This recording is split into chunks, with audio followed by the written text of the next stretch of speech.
How Bizarre is intended for mature, open-minded audiences only.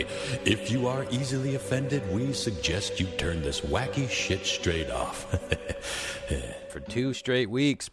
Good Lord. Did not mean to miss 2 again.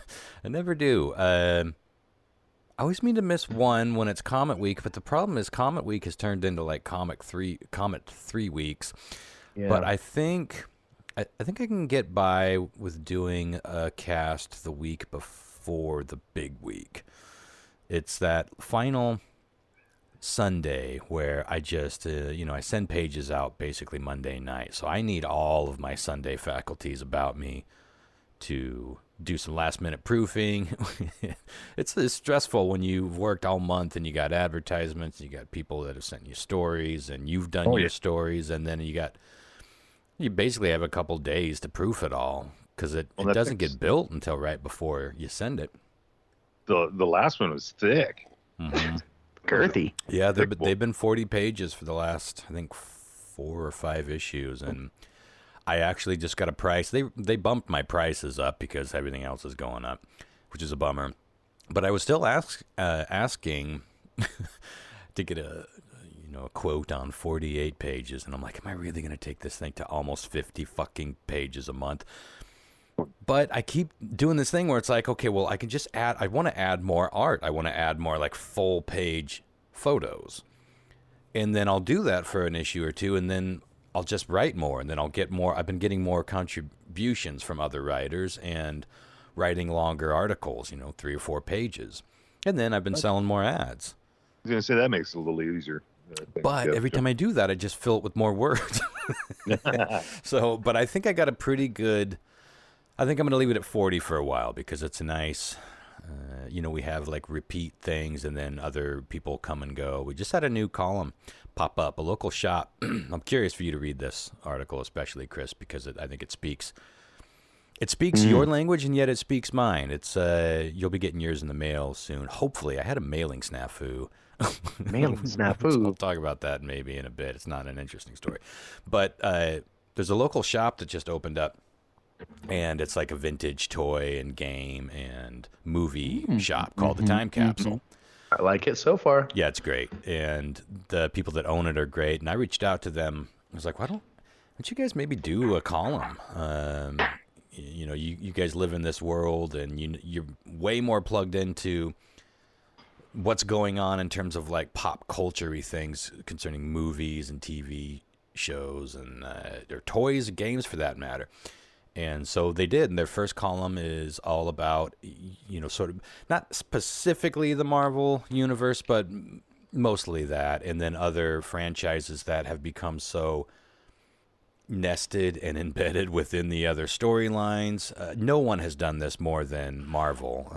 Star Wars to some degree, and he talks about that a little bit. But basically, the premise of the article was, are movies sort of being ruined or choked by the amount of Easter eggs that the uninitiated has to try to navigate. Now, I relate to that end of it, but he's also a mega fan, and he watches all these movies, and he loves it. So it's like, I can appreciate it, and I love it, but trying to see it from another perspective. And it was well written, and I'm excited to see where they go. But, things pop up.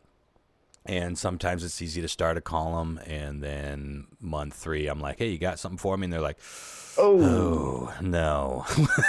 And then maybe they'll come back, and maybe they won't. A lot of things have come and gone.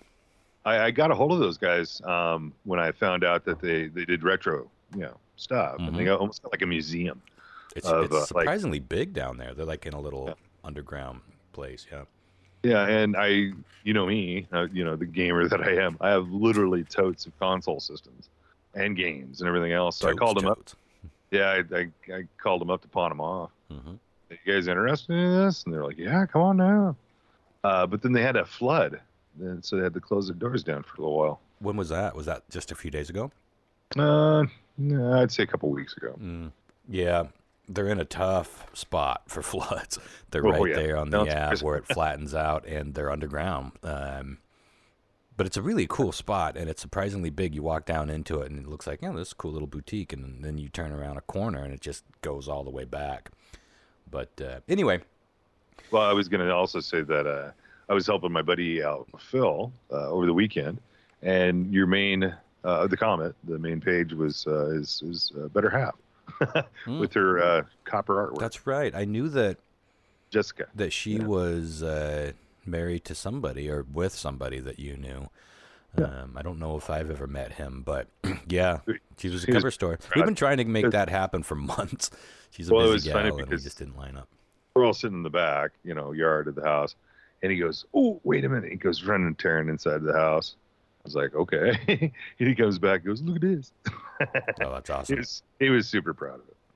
It was a great interview and a 4-page spread, and super cool cover. She does she does a lot of weather vanes, but she works in copper and a lot of metal sculptures. And on the cover was one of her badass dragons that was almost as tall as her. Yeah, all made out of copper. It was a turning vane, isn't it? Say that again. The dragon was a turning vane, wasn't it? Like a wind I don't vane. know if the dragon was. Maybe she was talking about a dragon weather vane in the story. She does a lot of those, but man, that would take some gust of wind. Maybe that was just like a base of one, but sure. Yeah, it's a good issue. But anyway, I don't know why I even got going down that road other than I think that's right. If we just force myself to do that third week of the month, and then we'll just have to miss that last one. There's just no way I can do a podcast on Comet week. So. But I think people will understand. Yeah, and I feel bad for missing the 2 weeks. One week is something, and I keep meaning to put these reruns up, but then we miss that second week. I'm like, it seems like a fuck you. And sometimes people seem disappointed when they see something's up at all, only to find out that it's a rerun. But I think I mentioned a few episodes ago that I found a whole pocket full of shows that I have not heard in years because they weren't new enough to be archived in the old Tales from the Space Pod iTunes. And I never uploaded them for whatever reason. They weren't part of the list that the Patreon supporters were getting. So it was like this whole 25 to 30 episodes. And I think it's some of our best shit from that later era of Tales from the Space Pod. So I do have some good stuff in there. And I bet it's stuff that a lot of our listeners haven't even heard. And some of that stuff is worth a re-listen anyway. But anywho, I've got... a pile of sex-related stories. I didn't mean for that to happen either. But, whoopsie daisy. The one leads to the next, and most of these came right off of Newsweek. It just kept, well, if you like this, you'll like this. And I'm like, you are right. These aren't super salacious or hot necessarily sex-related stories, but they just all kind of end up being some intriguing sex stuff. And then we'll end with one that happened a little closer to home. Did it poke your fancy? Mm-hmm. Well, interesting turn of phrase because there is a poke-heavy story coming up. But anything you guys wanted to talk about first, go ahead and toss that out. I got a little what you're watching I want to go over with y'all. Let's do it. What you watch? I've been living and dying for Obi-Wan Kenobi on Wednesdays. Obi-Wan Wednesdays, we're calling it at my house. By we, I mean me. Okay. Now, we talked about this, but I can't remember. Is it Ewan? It's Ewan. It's Hayden Christensen as Darth Vader. Now, that's right. I wasn't sure how I was going to feel about that, but I really like it. And it's not him doing the voice. They brought back, what's his kisser? James Earl Jones. James Earl Jones. Yeah, he's doing the actual proper voice. But to see him, like they showed Darth Vader in the tank being like assimilated basically into his armor, and you see his Vader face. Now. He's fucking Vader, and he's great as Vader. I'm really enjoying it. Forgive me, my voice is still coming back to me after a pinball expo I went to this weekend. What'd you say? Yeah, screaming and hollering. Yeah, I was screaming and hollering a bit. But anyways, it's really good. I think Ewan McGregor playing this broken Obi-Wan that has just spent 10 years in exile is fucking fascinating to watch. And I think it's great. Well, show? Wrong, but Darth Vader, I mean, he was voiced by James Earl Jones, wasn't he? Yeah. Or maybe yeah. And then he's back for his voice, too. Oh. I was just thinking in my head how weird would it be if the Conan version of him was talking, like, kind of like the way he talks. But as I'd watch it. I'd watch it, too. He creeped me the fuck out in Conan when I was a kid. Yeah. He chops his mom's fucking head off right in front of him. Get out of the city, son. I think it was him that did that. Yeah, I don't know. Get out of here. Wasn't that a little Jesse Lawrence or Joey Lawrence that played No. Baby Conan? I'm pretty sure it was. Wow. What? Who watched his mom get beheaded. Maybe. I'll look it up while Chris is. Sounds like you got more. I got a couple more. First off, I am almost finished with Stranger Things season 4. Oh shit! I am ahead of you for once. Wow. I'm fucking. I don't know what to say to that. Is this real life? But what I'm enjoying about that, and maybe you can back me up on this, is the darkest, scariest one I've seen yet. It's pretty brutal. It's brutal. It's very reminiscent of Nightmare on Elm Street. Even The Ring. I'm getting like some of The Ring vibes out of this one. And it's fucking dark, and I'm way into it. The only thing I'm not into is Hopper's storyline. Maybe you are. I'm on episode 6, so I'm getting there. But really, I liked it. I liked that aspect of it, actually. Okay. I wasn't sure. Not just because where it goes, but I think I liked that whole build. Yeah, maybe that part was a little slow in the beginning, but yeah, stick with that. But you mentioned Nightmare on Elm Street. A lot of people are picking up on that. There's even a pretty big Nightmare on Elm Street Easter egg, if you want to look at it that way. I saw that. I think most people know about it, but we won't mention it anyway. It took me a minute, but I'm like, what? Oh, okay. I'm not finding anything solid about Joey Lawrence being Baby Conan, but God, I swear it was him. That's his name, right? Joey Lawrence. Joey Lawrence. Okay, let me look up his internet movie. That's got to be him. Let's see, 85. No, it would have been by then. Can we do that legally? If we go, what you watching? Like the Beastie Boys. What you watch? Yeah, dude, that'd be awesome. Get a little beat behind it. God, I think it's not stealing it if it's under like 5 seconds, right? That used to be the myth that it was 30 seconds actually, but there's not even a half second. The problem is now they got bots that can sniff it out, but you can't get away with anything. Although you can just say it as long as it wasn't a sample. Right? What you want? I love that shit. Want? Love that album. Who played young? Sorry, I'm surprised you're not shouting this at Siri. Conan. We talked about this, Rob. In Conan the Barbarian. Who played young Conan? Tommy Crom.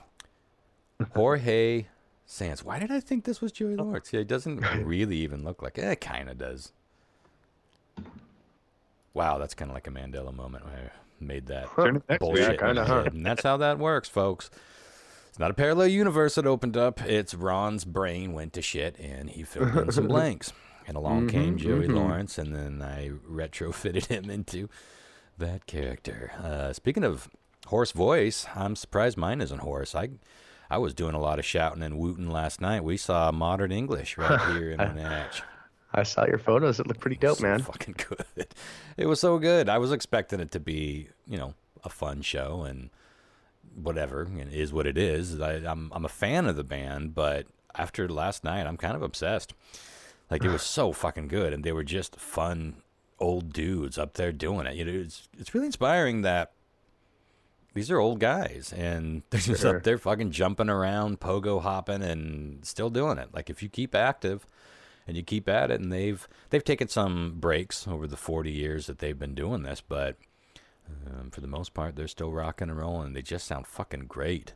That's awesome. Yeah.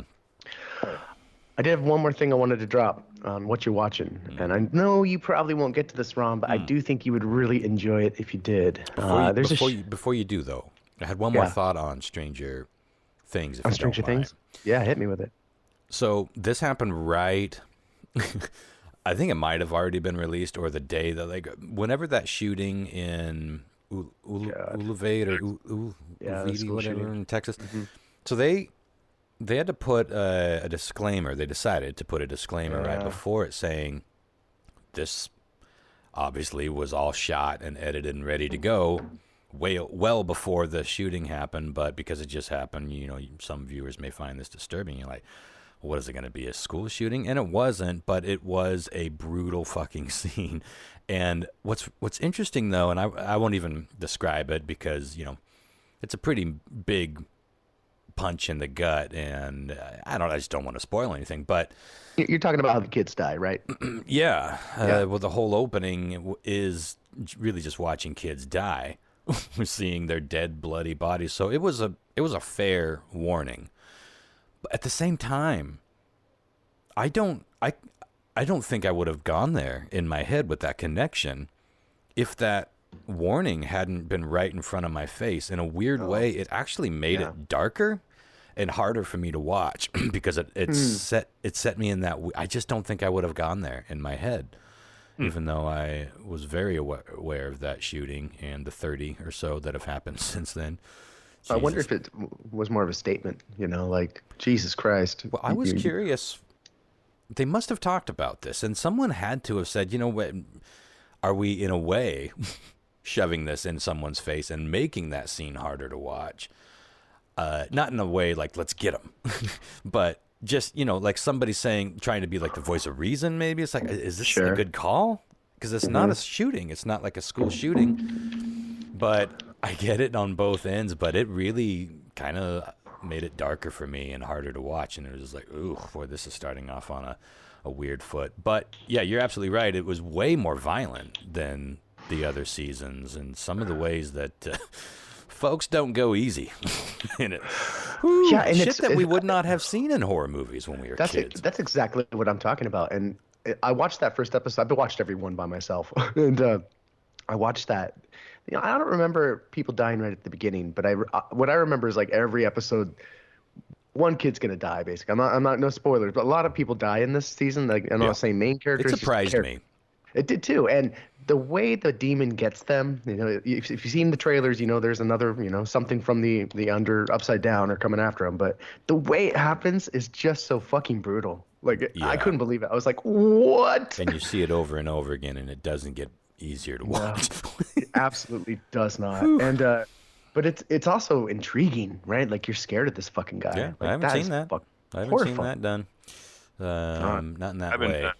I've been wanting to get onto it, but I think I wanted to watch them all again to. Oh, that's How far have you been? Like, are you caught up on 3? Yeah. No.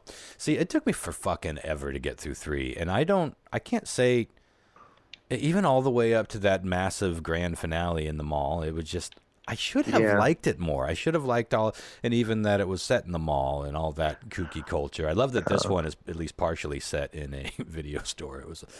Oh God, it was so good, and I love that Steve and Robin are working at it together again. They've moved on from Scoops Ahoy to this place. Well, wasn't that always the dream, like to either work in a record shop or a video store? I think especially a video store, because you'd go in, like you'd see your dipshit buddies, and they're just like, God, this is the most cake job. You just stand here, totally stop restocking movies, popping the popcorn or whatever, and playing movies on the fucking TV. Put your VHS and your rewinder. Yeah, motherfuckers aren't kind. They didn't rewind. Damn it. What a fucking. It sounds like 100 years ago. Be kind. Totally rewind. right. Jesus. Real quickly, the last show I think you'd really like. It's on Amazon Prime. It's called Outer Range. It stars Josh Brolin. It's been recommended to me a lot. There's a fucking Mel's Hole in the show. It's about a Mel's Hole. I don't know if they drew inspiration from Mel's Hole, but he finds this massive, like I want to say 100-foot perfectly circular hole on his ranch, and it's got this thin mist that just kind of floats over it. He drops things in. He can't hear them hit the ground. And the whole show, is it aliens? Is it time travel? Is it something unworldly? Like you don't know. And they do kind of fill it in at the end, but it's really intriguing and really well shot, and I think you would enjoy the shit out of that. Yeah, well, I did. It's funny. I know that I saw either a Reddit thread or something where everyone was saying that this was clearly inspired by Mel's Hole. It is a big enough story that I'd believe it, but you may remember when I did the Mel's Hole episode way back, which I think was one of the first 10 or 20 shows we did in the old show. I talked about a couple of holes that were pretty famous elsewhere. Like ours, Mel's Hole is right over the hill from the Wenatchee Valley in Ellensburg, or outside Ellensburg, supposedly, by the Menashtash Ridge.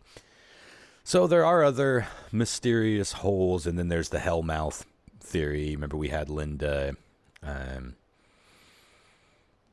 spacing her name.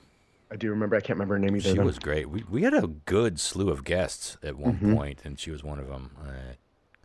Well, I can't remember, but like American Monsters and Legends, she wrote some books about that. But anyway, not Linda C. Moulton, or Linda Moulton Howe. Linda C. Moulton, H.W. Howe. Yeah. But anyway, I'll probably check it out, but, like, it's the same old thing. I usually don't bother with anything. Well, period. But I especially don't bother with things until they're a good couple seasons several seasons in. Yeah, fair enough. Right now, the only thing that I'm definitely... I mean, Stranger Things was something I marathon. I got caught up in basically one day. And then I watched the next season in a couple of days. I was working on a couple of art projects, and that sustained me through it. But Better Call Saul, they just finished. Is that pretty good?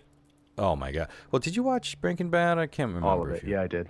Did you like it? Better Call Saul's fucking amazing. I honestly think Better Call Saul's a better show than Breaking Bad.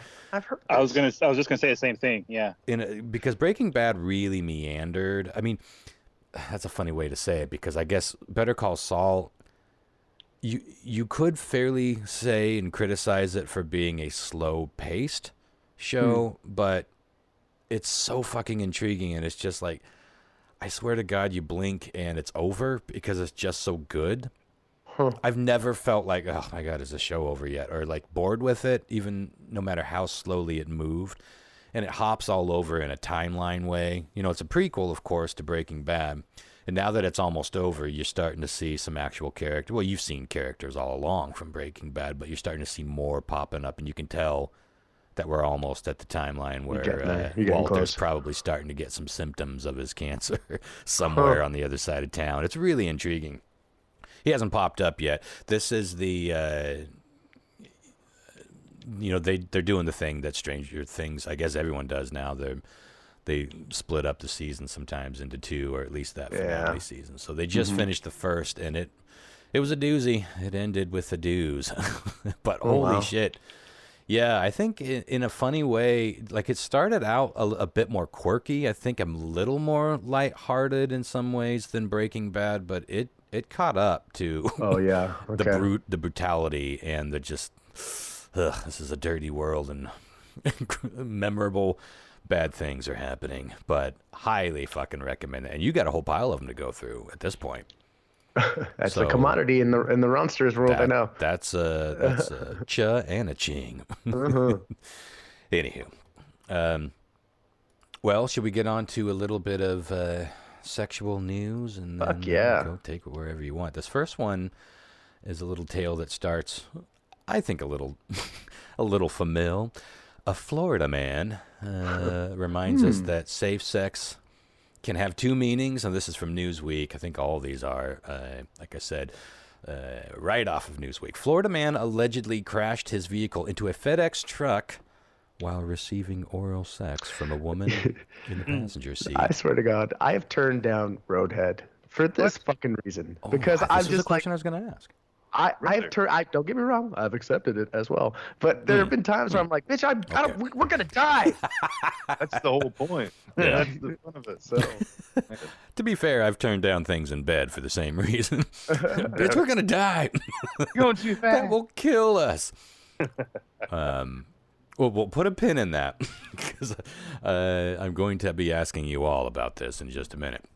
This is a common thing, of course, but it goes on to say it was discovered that the driver of the SUV was allegedly receiving oral sex from the female passenger at the time of the crash. Flew too close to the sun, of course, and the driver of the SUV suffered unspecified injuries to his groin. Now, I was thinking of all... For some reason, my head never went there. Like, I thought about, we're going to cause an accident. And all the things first thing you do when you get jostled, you fucking bite. I never thought about that. I had no... man. And I'm thinking about it now. You gotta know I'm thinking about it now. And I think that must have been what happened. But yeah, you clench.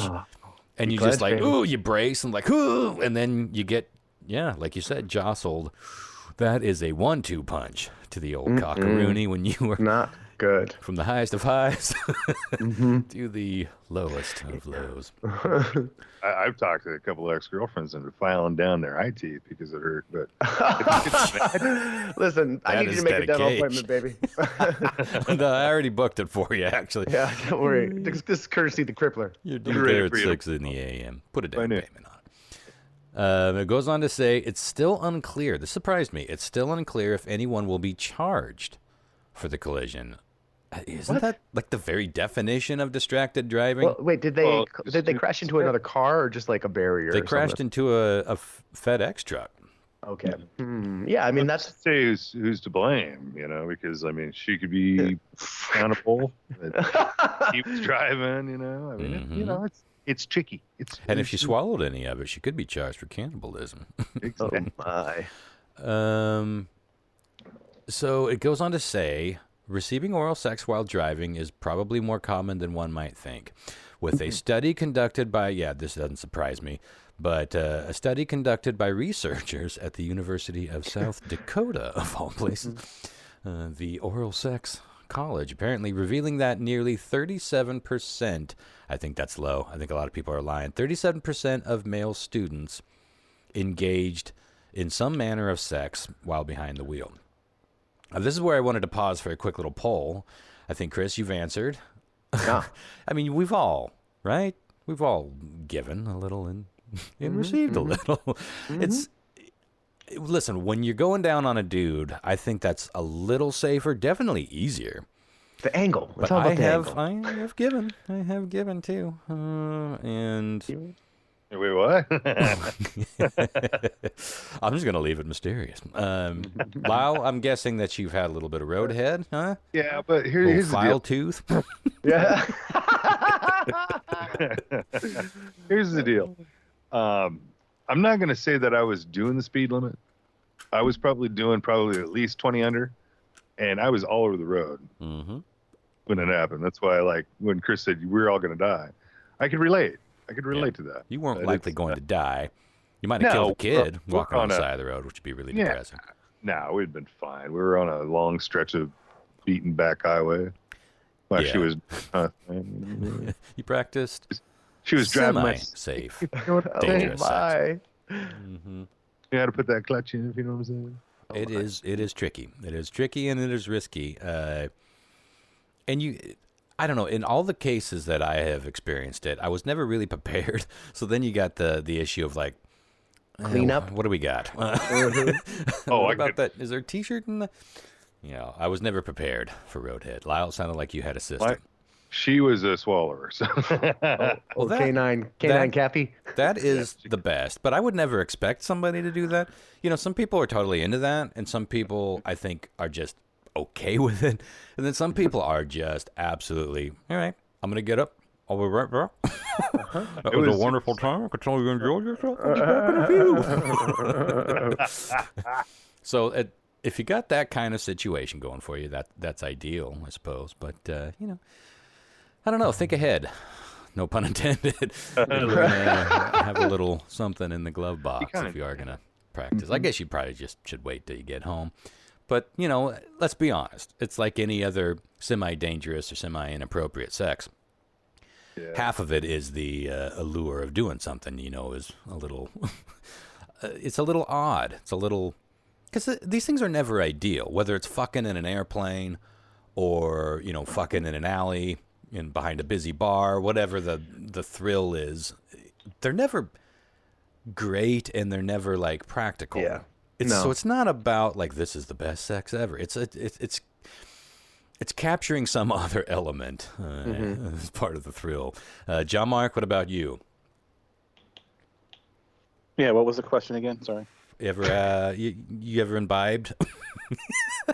I should have worded it a different way. Roadhead, you've had experience, yeah? Yeah, it's been many decades, but yeah. Well, here's 4 people with 100%. So I feel like this poll has to be low, less than 40%. I think there's a large. It's college. Well, I think there's also a large population of people that just don't do risque shit. You know what I'm talking about? Well, yeah, I suppose you're right. Yeah, not just dangerous, selfish, possibly take a human life, risque, but just like risque in general. Yeah. Like, I'm waiting to be married. There are those people. And then there are the ones that are in between, like, I'm waiting, not frivolous. And then some people, even in those committed relationships, they're very, we do missionary, and we do it twice a month. I'm not saying that's wrong, but it's out there. But it's not wrong. You can't spell wrong without Ron. I don't know what that means, but so anyway, I thought that was interesting that there's not a built-in charge for something like this. I mean, they hit. Yeah, for sure. I would think that would be the easiest provable. Like they admitted that she was sucking my dick, and they're like, well, maybe. It'll just be an insurance thing. maybe they're like, well, the dude already got his dick bit off. What else do we? Oh, that could be. That seems really weird. Some to missing me, chunks to the story. It seems like missing chunk to they're him. very happy to just slap any sort of like applicable charge they can on you most of the time, right? Like, yeah. Hey, what's the easiest thing that we can get them on with this if they did this? Oh, that'll work. Well, maybe that seems weird to me. Well, maybe this is not a universal or a national thing, but in Washington, if you call the cops for any kind of accident, somebody has to get a citation. So maybe that's not the case there. Mm-hmm. Yeah, if you have a little fender bender and, you're insured, the only time you need to call the cops is if it's somebody without insurance, you're just going to have to do it. Or if it's like if it was any kind of major accident where you even might have slightly got injured, then you probably better. But someone's going to get a ticket. They don't show up and not ticket.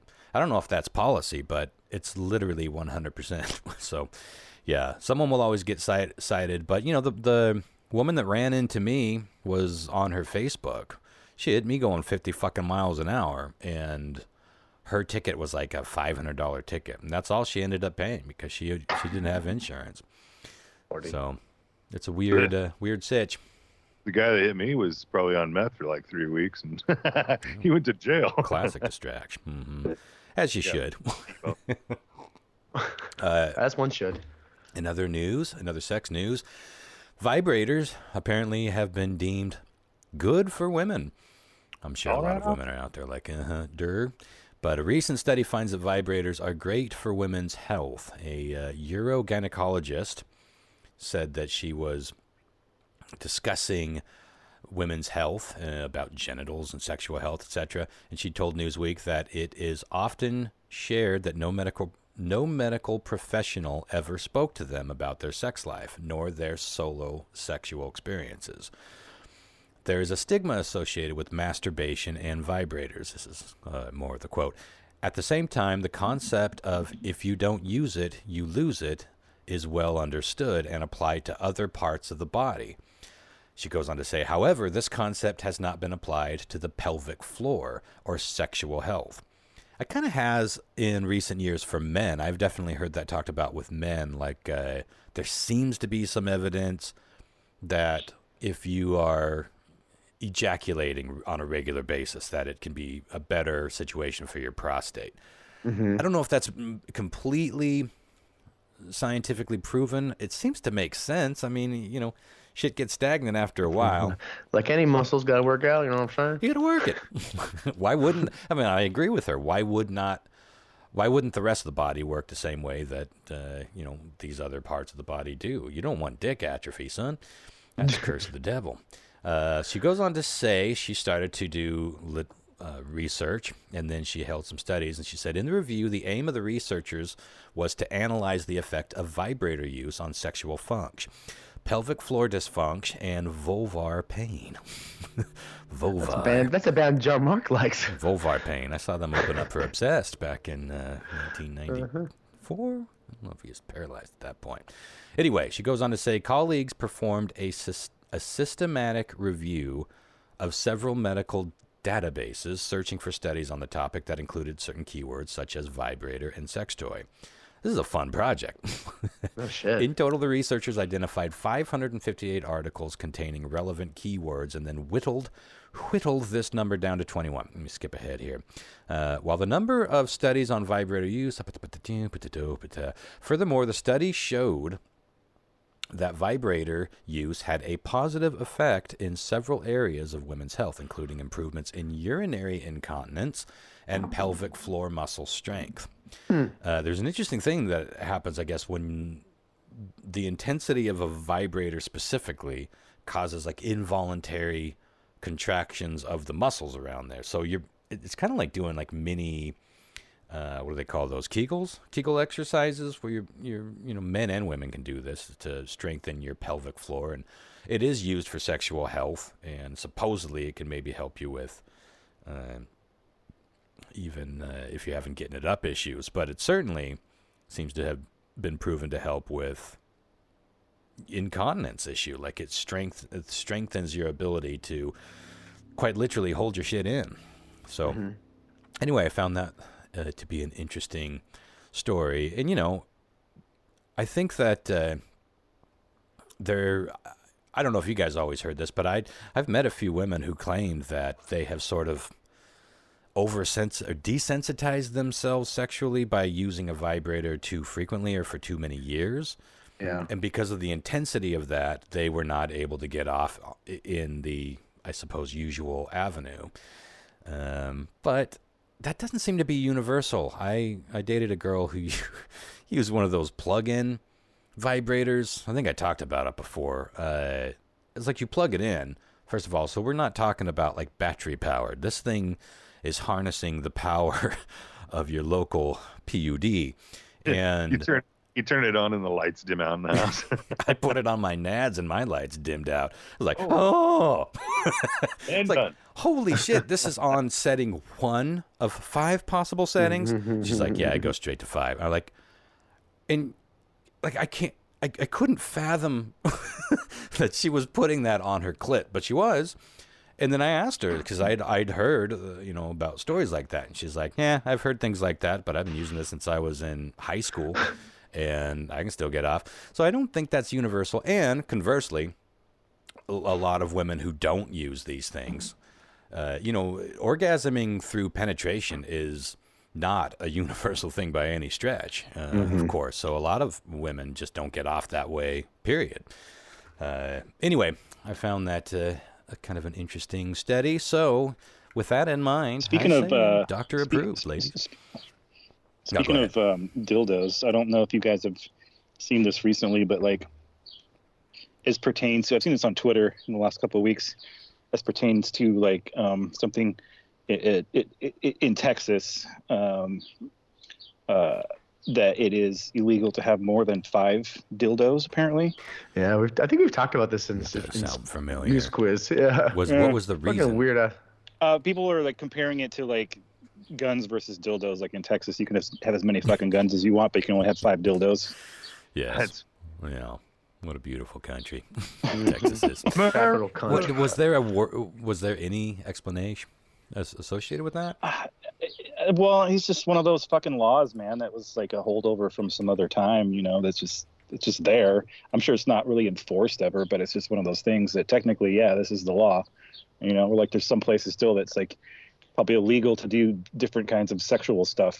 Still. Okay. In Texas, this is off of cron.com. In Texas, even possession of a sex toy is regulated. Texas has some unusual laws on the books, but maybe none quite as strange as this. It is illegal to possess or promote the use of 6 or more dildos in the state. The sex toy law was first passed in 1973. In the 70s? Shit, I thought everything was rocking and rolling in the 70s. They wouldn't let you have more than for one day of the week. Yeah, I guess. Never on Sunday. Lawmakers in the current legislative session have dealt with a variety of odd issues, but not. I'm trying to see if there's any reason here. It just seems reasoning behind it. Stories confirmed, but maybe Lyle wasn't too far off the mark with, or whoever it was who said never on Sundays, where it's like you got one for each day of the week, and then Saturday and Sunday you got to take it off. You've heard of a dry state. This is a very dry state. It actually could be a thing. That could be it. I mean, what else? 6 is a very peculiar number, but man. But that, I mean, I don't know. I'm not a dildo guy myself. Do we practice Monday dildos and Tuesday dildos?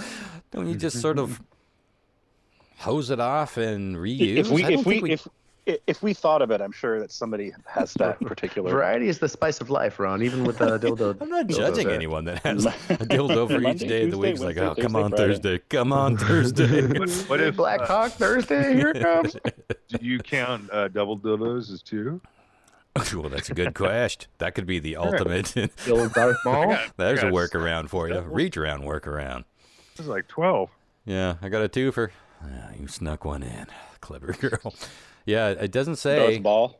It doesn't seem to say it's tied to some obscenity law. I guess they just didn't like the look of 7 dildos. Oh, I'm sorry, but I got to take this opportunity to bring this up. I remember going down to the East Side Arcade. It's a porn shop down here in downtown East Wenatchee. Yeah, don't let the name fool you, kids. Whole block. It has for years. Yeah, and it's not a video game arcade. It's straight up porn. But they had this giant fucking black fist in the fucking glass case. I was like, my God. It was like literally like a gelatin version of somebody's arm. It was like looking in a mirror. Like it was made to look like a black man's fist, or it was just black colored? No, it was just black covered, but it was the size, of a man's fucking arm. Like a fist from the elbow to some of them, fisting was never my shit. Quite literally. Anytime I saw past tense, Ron. That sounded past fucking tense. Oh, I never even got close to trying because every thumbnail I ever saw on any porn site, I'm like, ooh, I don't like any of that. And there's also something weird that happens when the fist is gone, and the wrist looks so skinny and pointy, and even that bugs me. It's weird. It's like it looks more like an elongated elbow going in, and I can't get behind or in front of that. What if you're claustrophobic? She clenches down, you can't get your hand back. It's fraught with all sorts Chinese of finger cuffs. Is that what's happening? Exactly, kind of like a Chinese finger trap. Oh, it's tighter and tighter and further in. Oh, it is dangerous. But the reason I asked about to differentiate between black colored and black skin colored is that's becoming sort of a faux pas in a lot of sex shops, I guess. The black cock being fetishized, like this giant black cock being fetishized in this giant black dildo. And it's causing a little controversy, but it's a weird one because it's like, well, you got white cocks, you got, tan cocks, you got pink cocks. Why wouldn't you have, brown and black cocks? I don't understand that one, so maybe someone can enlighten me as to. I mean, I get. I suppose if you were marketing it with specific phrasing, maybe I could see that. But you can get a 3-foot two-way dildo that's like purple with glitter inside it, and that's not offensive. Did you just look around the room, see what you had there? Like, what do we got? It's it's not in this room, but I know I have it in here somewhere. Smarty pants. Anyway, here's now I think most of us, this next story, I think we've all heard horror stories of, almost urban legend status, of women poking holes in condoms. Yeah. Often the tale is tied to some controlling, sneaky woman that wants to tie a man down by getting pregnant with his seed. And I don't know, that always seemed a little hard for me to believe as being a widespread practice because, well, then you have a kid, and that's a big, there are other ways to trick a dude into settling down with you, but, well, we know it happens, and apparently it is, in fact, a crime, at least in Germany. Get a load of this tale. This is interesting from a legal precedent standpoint. So a woman has been found guilty of sexual assault in Germany in a reportedly historic legal case that involved a woman poking holes in her sexual partner's condoms. The case, as reported by German media outlets, involved a 39-year-old woman and a 42-year-old man who became involved in a casual friends with benefits situation after meeting up online in 2021. The two met one another several times, and the woman developed deeper feelings for her casual partner. She then decided to secretly poke holes in the man's condoms that he kept at his bedside table. Never keep them out. This is why, I got a little treasure chest filled with mine and bury it with a key. at his bedside table in an effort to get pregnant. So I guess maybe I have been I'm not paranoid about someone poking holes in it, but I'm paranoid about them being, like if one has a little too much wrinklage.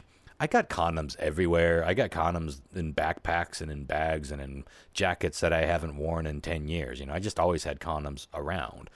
So it's not rare for me to pull out a condom that is like, it looks like it was shrink wrapped in foil. It's got so many wrinkles on it. I'll toss those out. I just don't trust them. It's like they'll dry it up anyway, and maybe it'll just snap first time I put it on. So I'm kind of paranoid about it. You just pull out like a Ziploc bag. Oh, fuck. Yeah, here we go. Let's may go. As well at that point. But maybe that is in the back of my head from hearing all these stories. The woman did not become pregnant despite the condoms being damaged, but later told the man that she believed she had become pregnant, whilst also confessing to what she did. I'm sure he was like, you can't be pregnant. I wore a condom. It didn't break, blah, blah, blah. And that's when she confessed. And so the man pressed criminal charges. Now, the prosecutors agreed that a crime had taken place, but they weren't sure how to charge the woman. So the judge considered whether the case could be one of rape, but later decided on a charge of sexual assault after reading about stealthing in case law. Yeah. Uh-huh. You seem familiar with this term. I've heard of this. I've heard of it as a ghosting or something as well. It's like when you like put a condom on and you're having sex and then the guy sneakily removes it. Yeah. That would be pretty easy to do. Pull-out game's good. Yeah. According the Sorry, I was game. Good pull-out game. When I was side story. I'm pulling the Lyle. That's a good one though. I remember I was having sex with a girl in my 20s that I met at a bar. Like I met her the first night. I'm not like a one go home with this girl night one kind of guy. Came back the second night and we were hooking up then. There you go. And we started having unprotected sex, and I was like, I don't want to fucking have unprotected sex. So I reverse stealth and put the condom on when she and I'm like, fucking her. And, you reverse stealth. And I got to the point where I was like, getting there, I was like, fuck, I'm gonna come. And she goes, no, you're not. Yeah. Off of me. And I was like, and she looked, she's like, oh, I ruined it. Clear communication is key, folks. That is fucking hilarious. You reverse stealth, and then she didn't know you reverse stealth, so she thought you were being a pig and gonna come up in her. Yep. And really, you were just being a response. Yeah, it's too late to save yourself from. Well, maybe not too late to save yourself from an STD. There is. There are theories that if you do get an STD, that the severity of the case you get could be dependent on how much contact you had. So contact isn't necessarily contact. In other words, if you were 3 minutes in before you decided to reverse stealth, you might be a little safer than someone who had 30 minutes of unprotected sex. Sure. Is one of the theories. I don't know if that's true or not, but you definitely weren't going to get her pregnant. There's got to be a better name than reverse stealth. What is it like? There is nothing better than reverse stealth. Yeah, no, that's fucking. It's kind of adorable, actually. It's just like reverse ghost. Yeah, reverse ghost. Reverse stealth ghost. You lived. You lived. Yeah, you reanimated. Did you just fucking reanimate in me? No, baby. Then you re-stealth. Slide it back. Reanimate. She was like, open your hand. You're like, no. There's a fucking condom in there, isn't there? Yes. Yeah. I don't understand the fact of a woman poking holes in the condom and not having the condom break initially when you're putting it on, or at least the first. That's a good point. Pumps. Mm-hmm. I've had condoms break that were completely perfect. Yeah. Yeah, that is an interesting question. I don't know. I feel like years and years ago we used to test poking holes in condoms. I remember poking holes at them and then we'd fill them up with water and we couldn't see any water coming out of it. So I don't know, the way that latex moves. I definitely wouldn't trust it, but I don't know. Maybe they're a little tougher to do that too. And well, maybe it's under the assumption that when you're using it, it's gonna explode. You know what I mean? And just pop. Also, maybe most condoms don't, but I thought most condoms had spermicide on them. Oh, well, nowadays, but well, this just happened. But anyway, let me move on to where it got interesting with the case here. The woman was handed, let's see, did I finish this part? Because this is where the judge was. Oh, yeah. So the judge considered whether the case could be one of rape, but later decided on a charge of sexual assault after reading about stealthing in case law. According to news outlet DW, though some argue that stealthing is indeed rape and has been considered as such elsewhere, which is really interesting. Stealthing is a term that describes the act of a man removing his condom during sex without the consent of their partner. As we've established, the woman was handed a 6-month suspended sentence by the judge, who said no means no here as well. Such incidents have precedent in other countries. In 2020, a man who used a pin to puncture his own condom before having sex with a woman was sentenced to 4 years in prison for rape by a UK court. Wow. I'm behind this. Yeah. It's surprising, but it makes perfect sense. It's a different, in terms of rape, I guess we probably need to make a different term for it, but it is 100% a violation of that human, one way or the other, not to mention that the potentiality of creating a human life based on that kind of deception and that kind of betrayal or that kind of attack, I guess, if you want to look at it that way. I mean, that's how the court is looking at it. 4 fucking years in prison. Yeah. And I got to say, I'm with it. I think this is some serious, serious shit. You could give somebody an STD. You could get them pregnant and create a child. The whole thing is a violation. So, another thing that I never thought about, but new laws are being written. It ends to say, if someone consents to a specific sexual act with you using contraception, and you change the terms, oh shit, Chris, you kind of did this. I did, you're right. Well, no, you didn't at first, I guess. You couldn't possibly be charged. But and this says that's a sexual offense. As if anyone out there needed another reason to not stealth. Well, there you go. Yeah, no shit. You do some prison time. What a fucked up thing. That's so fucked up. It's awful. Yeah. I got one more little one here. And this is something that I used to have, but I didn't know it was just a thing. And that is sex-somnia. So when I first started living with women, I would occasionally night fondle them. And often. Right. Okay. Often. Let's back up. Go ahead. I knew I wasn't going to get too far. When you first started living with women, that's such a vague. Like when you first started having roommates. When I first started, that's a fair. I'm actually glad to clarify that. When I first started living with, someone I was dating. Okay. Like when I first moved into when I first started sleeping with women.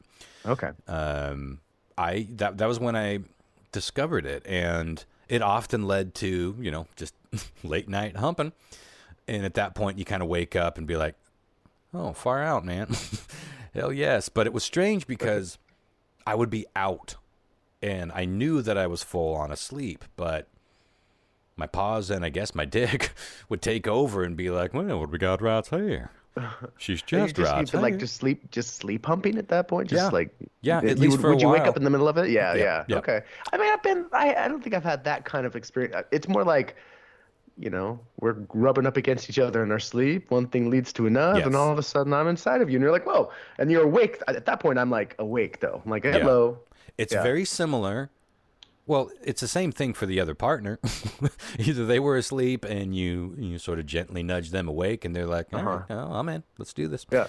And, it was no bigs because that's how it always went. I was always with somebody, but I would occasionally think, what if I ever have to sleep with somebody in a very close proximity that's not someone that I'm dating? What would happen there? But it never really happened. It was never an issue. But I also thought, I have slept with a lot of women platonically. I used to have a lot of cuddle buddies and sleepovers with people that we would cuddle up and we'd sleep together, but it was not sexual. And I'm really glad nothing like that ever happened. I mean, I seem to have outgrown this. Whatever it is, it seems to have gone away years and years ago. I also think that subconsciously, I think right? Like the difference. So. Like I believe so, because I think that like you subconsciously know, even if you're attracted to the person, it's like, hey, this is your brain kind of like this is that's not appropriate. That's true. I never did it to my dog. But if you're with somebody that is actually sexual partner to with your knowledge, God, don't. To your knowledge. That's kind of part of the story. Not fucking dogs, but I think because I'm such a light sleeper that I did wake up when things started rocking and rolling. But I often woke up when I was already inside and going to town. Okay, wow. Some of these people that suffer from this, they don't wake up at all. They fuck to completion, and they don't fall back to sleep. They never woke up. So I'll read a little bit about this in a minute. But the thought of, John Mark is probably right, and I hope he's right, because if this was tied to sleepwalking, and it looks like it is, which we'll get into in a bit, imagine some horrific scenario that this could lead to. If you're like getting up and walking out of your bedroom, you are way more likely to do something like next level fucked up, or at least start. I suppose that person would at least wake up and be like, "Get the fuck off me," and then maybe you're like, "Oh," but imagine being in that, or just hearing someone try to defend themselves by saying, I couldn't be helped, baby. I was asleep. But apparently it's a real thing, and it could be a nightmare for people. I've heard people that have used that in pleas in court cases and have won. Like, they have medical backup on it. Well, this is part of that backup, yeah. So it's a rare type of parasomnia, sleep disorder, in which a sleeping person engages in sexual activities. According to research published in the journal Sleep Science in 2021, the first officially recorded case was in Singapore of 1986. So it's a relatively new thing to deal with when a man told his doctor he had begun masturbating in his sleep every night. In 2017, a paper in the Journal of Clinical Sleep Medicine described the case of a 37-year-old man whose wife told doctors that they had been having sex while he was completely asleep most nights for about 13 years. The man had no recollection of this and refused to believe his wife until he was shown evidence by his doctor. Videotape. Yeah, doctors exactly it. Well, not just videotape, but hooked up to wire. There was a sleep study, but also a sleep and watch you fuck your wife study. Fascinating life this doctor has. Now it says according. Doctor's just like, all right, Phil, let's watch this tape. Now, it's at 3:30, yep, there comes your boner. Yep. Seeing this, Phil? Now, see, you were a little slow to get in the mood, so I got down there and started waking up the baby, if you know what I'm saying. But you took over. For present, I got you one of those metronomes so you know how to do it very nicely. He's like, what are you doing on the other side of my wife there, Doc? Well, I get into my work, if you know what I'm saying. Science. I have to do it for science. So it goes on to say, although the condition has been predominantly reported in men, women can also be affected. This could be a dream come true for some people and a complete fucking nightmare for others. One recent case involved a 42-year-old woman whose husband asked her to seek help because she was frequently fondling him, masturbating, and saying other people's names while fast asleep. I mean, think about this. Like, it combines dreaming. It could combine night terrors. It can combine sleepwalking. So, we tease, but it's easy to see how this could be a huge problem for a lot of people. And it says sex-somnia is typically linked to issues such as sleep deprivation, irregular sleep patterns, alcohol and drug use, increased stress and anxiety, medication use, and fatigue. None of us do that shit. Yeah, I can't believe we're not fucking everything inside when we're sleeping. But apparently it can be treated by an assortment of medicines, just like a lot of sleep disorders can. But a lot of people have just had to go to sleeping in the other room. But the ones that sleepwalk have, like I said, a whole different. That's a whole different problem, as you can imagine. You see some guys, wife sitting there sleeping on the couch, and he's like fucking sleepwalking, starts humping the couch. Mm-hmm. You hope it's the couch. Jesus. To me, it seems like having a proper, healthy sex life with a partner is one of those things that, like, if you're sleeping together and she grabs your dick or whatever in the middle of the night and you go for a hump, and that's, all in good health, Mm-hmm. I get where you're coming from, where you're like, they don't know what's going on. You know what I mean? Like you're asleep and doing it. Well, I don't know. yeah, it Usually, sounds like a lot of the problem isn't necessarily the bonus night fucking so much as the you're losing sleep. I mean, you are not in a coherent. They went into this in the article. I didn't copy and paste this bit of it because it got a little dry, no pun intended.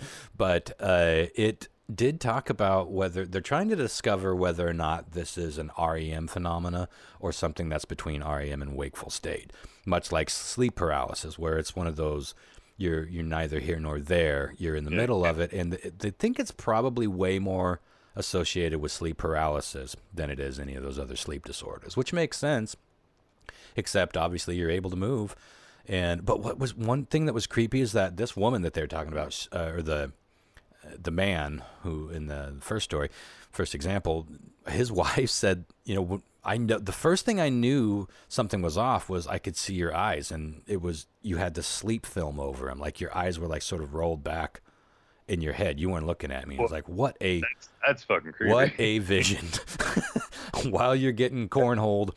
Well, I guess it'd probably be missionary if you could see him eye to eye. In the middle of the night, you just get a little of the moon. When the moon hits your eye and they're back inside your skull, I am damaged. That could fuck you up. That could fuck you up for a long damn time, man. Someone's fucking you and they got like horror movie eyes. Yeah, dude. Oh, man. No, don't want. What if they were a better lover than they were in their waking? See, I know there are people listening right now that are fucked up like me, probably thinking like, man, if this was just so, if I could dial something like this in, it'd be like a dream life. Especially for one of those marriages like we were talking about. Like if you're, God, I had one more story, but I'm not going to bring it because I kind of want to save it for a whole discussion. But I'm fascinated at these relationships where one person, for whatever reason, just stops wanting to have sex, and the other person doesn't want to stop having sex, but they're in a committed monogamous arrangement. And before they got into that arrangement, there was no hang-ups, there were no issues with having sex. It was normal, quote unquote normal, I suppose. And so it's this really horrible situation where it's like unfair all around. It's like it's not fair to ask somebody to do something that they straight up don't want to do, just because that's part of what most of us associate with a normal and healthy lifestyle. Not to mention something that we all kind of love, or we mostly love. It's also not fair to expect somebody to just go celibate like that. So it's one of those interesting topics, and I bet you ask 10 people, you might get 10 variations on how to answer it. But I'd like to get into a deeper discussion about them shits. And maybe that would be a fun one to have Aislinn. Maybe I'll do my own Ask Aislinn about that. See what her opinion on that is, too, and where you guys stand on that. It's a tricky scenario. But that could be the cure. Maybe they just fuck in their sleep. Back to the condom issue thing. I remember because most of my partners, I would say that weren't able to have kids. They had a tubes tied or whatever for whatever reason. Yeah. But then there was a few that I thought for sure wanted to get knocked up, and like they would come down on you, and not let you up, like should be riding you, kind of like intertwine, locking you in. Come on, and I had to get a pull-out game, but still, I mean, is that considered? No, yeah. Who knows? There's some pretty fine lines here, I guess.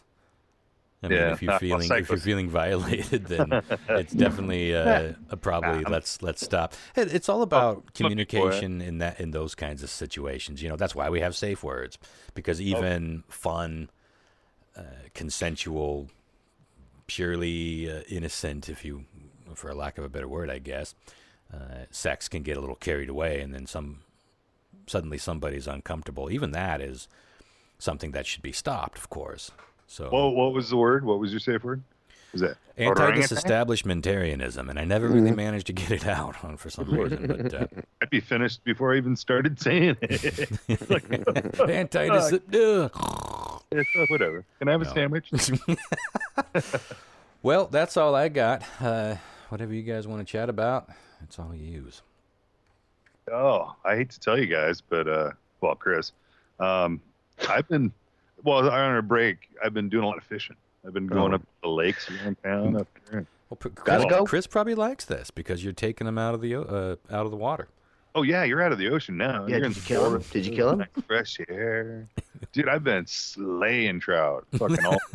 My baby. Did you ever know you're Chris's hero? Just don't send him any of the pictures and you'll be fine. There you go, Chris. I'm killing all your fears. One trout at a time. Hero. Well, 5 a day. I have to. It's Wow. But yeah, well, it's 5 trout a day. I've been limited out every day. I've been going pretty much every day except for days on dialysis.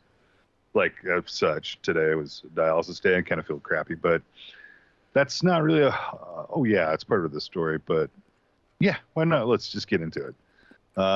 So a man went to the hospital after a fish jumped down his throat. Can you believe that? In Thailand. No. In Chris Thailand, would jump out the nearest window. Yeah, sorry, Chris. I'm thinking about doing it now. This is like fucking never would ever happen in a million years. But this guy's fishing on his boat. He's doodly doo doodly doo, and a fucking fish right down the throat. Oh, right into his mouth. And he had to go to the hospital to get it out. They're kind of prickly. They're kind of like a prickly, kind of almost like a sunfish. Ooh, like a crappie or something. Oof. Yeah, Those gills. Yeah, Not the gills. Those dorsal fins. Mm-hmm. Sure. Got pinned in there, and they had to get it surgically removed. Jesus fuck. Yeah. Talk about a shitty day. That's the kind of surgery that could fuck you up for life. Yeah, I want to see the X-ray because there's actually an X-ray of it, of the fish in his Chris wants to see it. That's going to be a ministry album cover at some point. Yeah. Lyle, you send me that fucking picture. I'm docking you points from Strange Trivia right off the bat. Won't. Trust me, I won't. Yeah. Today. No, but the the thing landed in his mouth and got in his windpipe, so that's why he had to go to the hospital. But something else that's been bothering me extremely, and I'm just saying it to get a little bit of group support on this. Mm-hmm. Okay, buddy. Dude, I'm fucking losing my hair. No, Like, Lyle. Let's get you some keeps. Like no tomorrow, man. It's all over my pillow every time I go to. I might have to, dude. It's bad. I don't know what to do. Well, you had it for a good long run. What's the old man's hairline like? He's fairly thin. Oh, yeah? he's bald. What about your? He's got the clown kind of like the sides and the top's gone. Oh yeah. See, that's when you need to just shave it all off. That's what's happening. It's all the top. The sides are fine. It's the top's falling out. Yeah, and the doctors don't think this is anything like medical related. This is just. I don't know. Because when I started losing you're it, gonna look like me pretty soon. When I started losing it, John Mark can weigh in here too. When I really started losing it, it was every day. There was like real hair on my pillow. It was distressing. It was alarming, and dude, so chunks. Like, yeah, it's like we're done, son. We're done. It's like I get it, but this is creepy. Last week I was sitting there getting ready to go to dialysis or whatever, and I was putting a little bit of pomade in my hair, just a little bit, and I was tweaking my bangs a little bit to have a little part right in the middle, and fucking a chunk came out. Jesus. Oh, what the fuck? And it's ever been, I don't know if it's because of the going fishing. I don't know. Going fishing will make you go bald. I have no idea. See, I don't remember that ever. I don't remember that ever happening to me. I think it just gradually over time just stopped growing in on the top, and I don't remember ever being like, "Oh shit, my hair's falling out." You know what I mean? Yeah, yours kind of fell out pretty gradually, though, John Mark. I mean, that's what I'm saying. Compared to me, like mine. Like my hairline isn't that different now than it was when I was like 29. That's how much it fell out. Like all at once, like it was done, and it's still thick as can be in the back. Little bald spot on there. Yeah, you should just let it go. I just want to see what happens. Tippy back, but man, when I just saw you, I never would have guessed that you were thinning at all. No, it's a lot of it's appropriate light. I guess the new place that I'm in right now, the bathroom. lights, they go straight down, so they're kind of like pointed at the top of your head. Yeah, you're just seeing it for the first time in a while. I am. That's exactly what it is. And then so like when I brush my teeth or something, there'll be like, I don't know, 30 hairs in the sink every day. Yeah, it's just yeah. I remember that game. It was depressing. Well, I'm hoping to nip it in the bud, whatever it is. And yeah, there's way more options now than when I was. Yeah, oh, for sure. Lord, it was 2003, 2004. I think when I shaved mine off, there was stuff out there, but not what there is now. No, they have plugs. You can definitely slow it. I mean, all you really need to do at this point, you're a middle-aged man, just slow it a little bit, and by the time it's all the way down, no one's going to give a shit. No one's going to give a shit now. This is one of the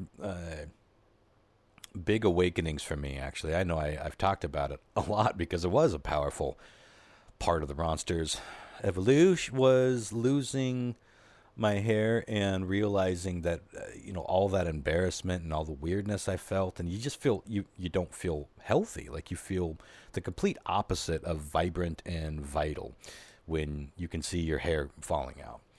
And I just didn't like how it looked, and I wasn't ready to shave my head. So I tried a bunch of stuff for a while, but nothing really seemed to be making a diff. And it's expensive, even the bullshit stuff is expensive. But what I realized was no one really cares. You might get a few jabs here and there from friends, and a couple of glances here and there.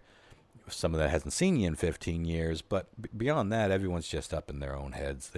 We're all worried about our own shit, and it's hard to go through on that level. But knowing that, learning that, like, this is a major fucking thing that I'm going through, and a really huge change in my appearance. And if people don't really give a shit about this, why do I ever give a shit what they're worrying about anyway? Because they're just, hey, you just ask yourself, what do I worry about when I look at other people?